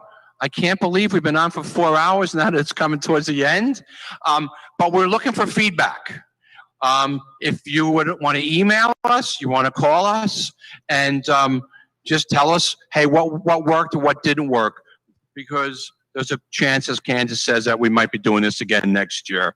And maybe we do individual walks, maybe we do a collective like this again. We're going to find out. So 1-800-867-0885 and our email at sdtristate at sclerodermatristate.org.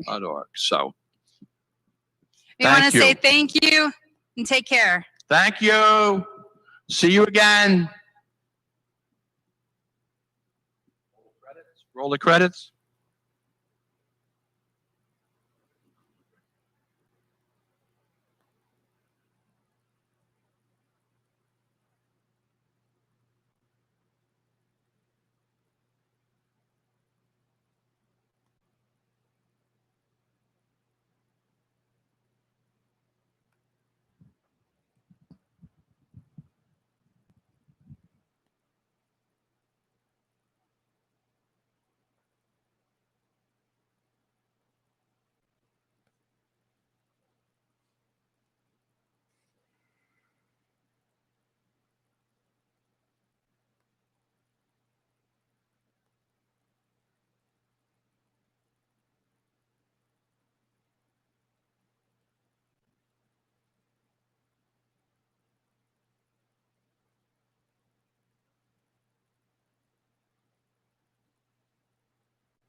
Ola.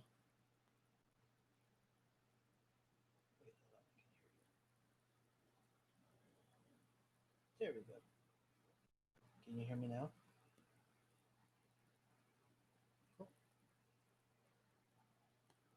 I can hear you. Now you can breathe.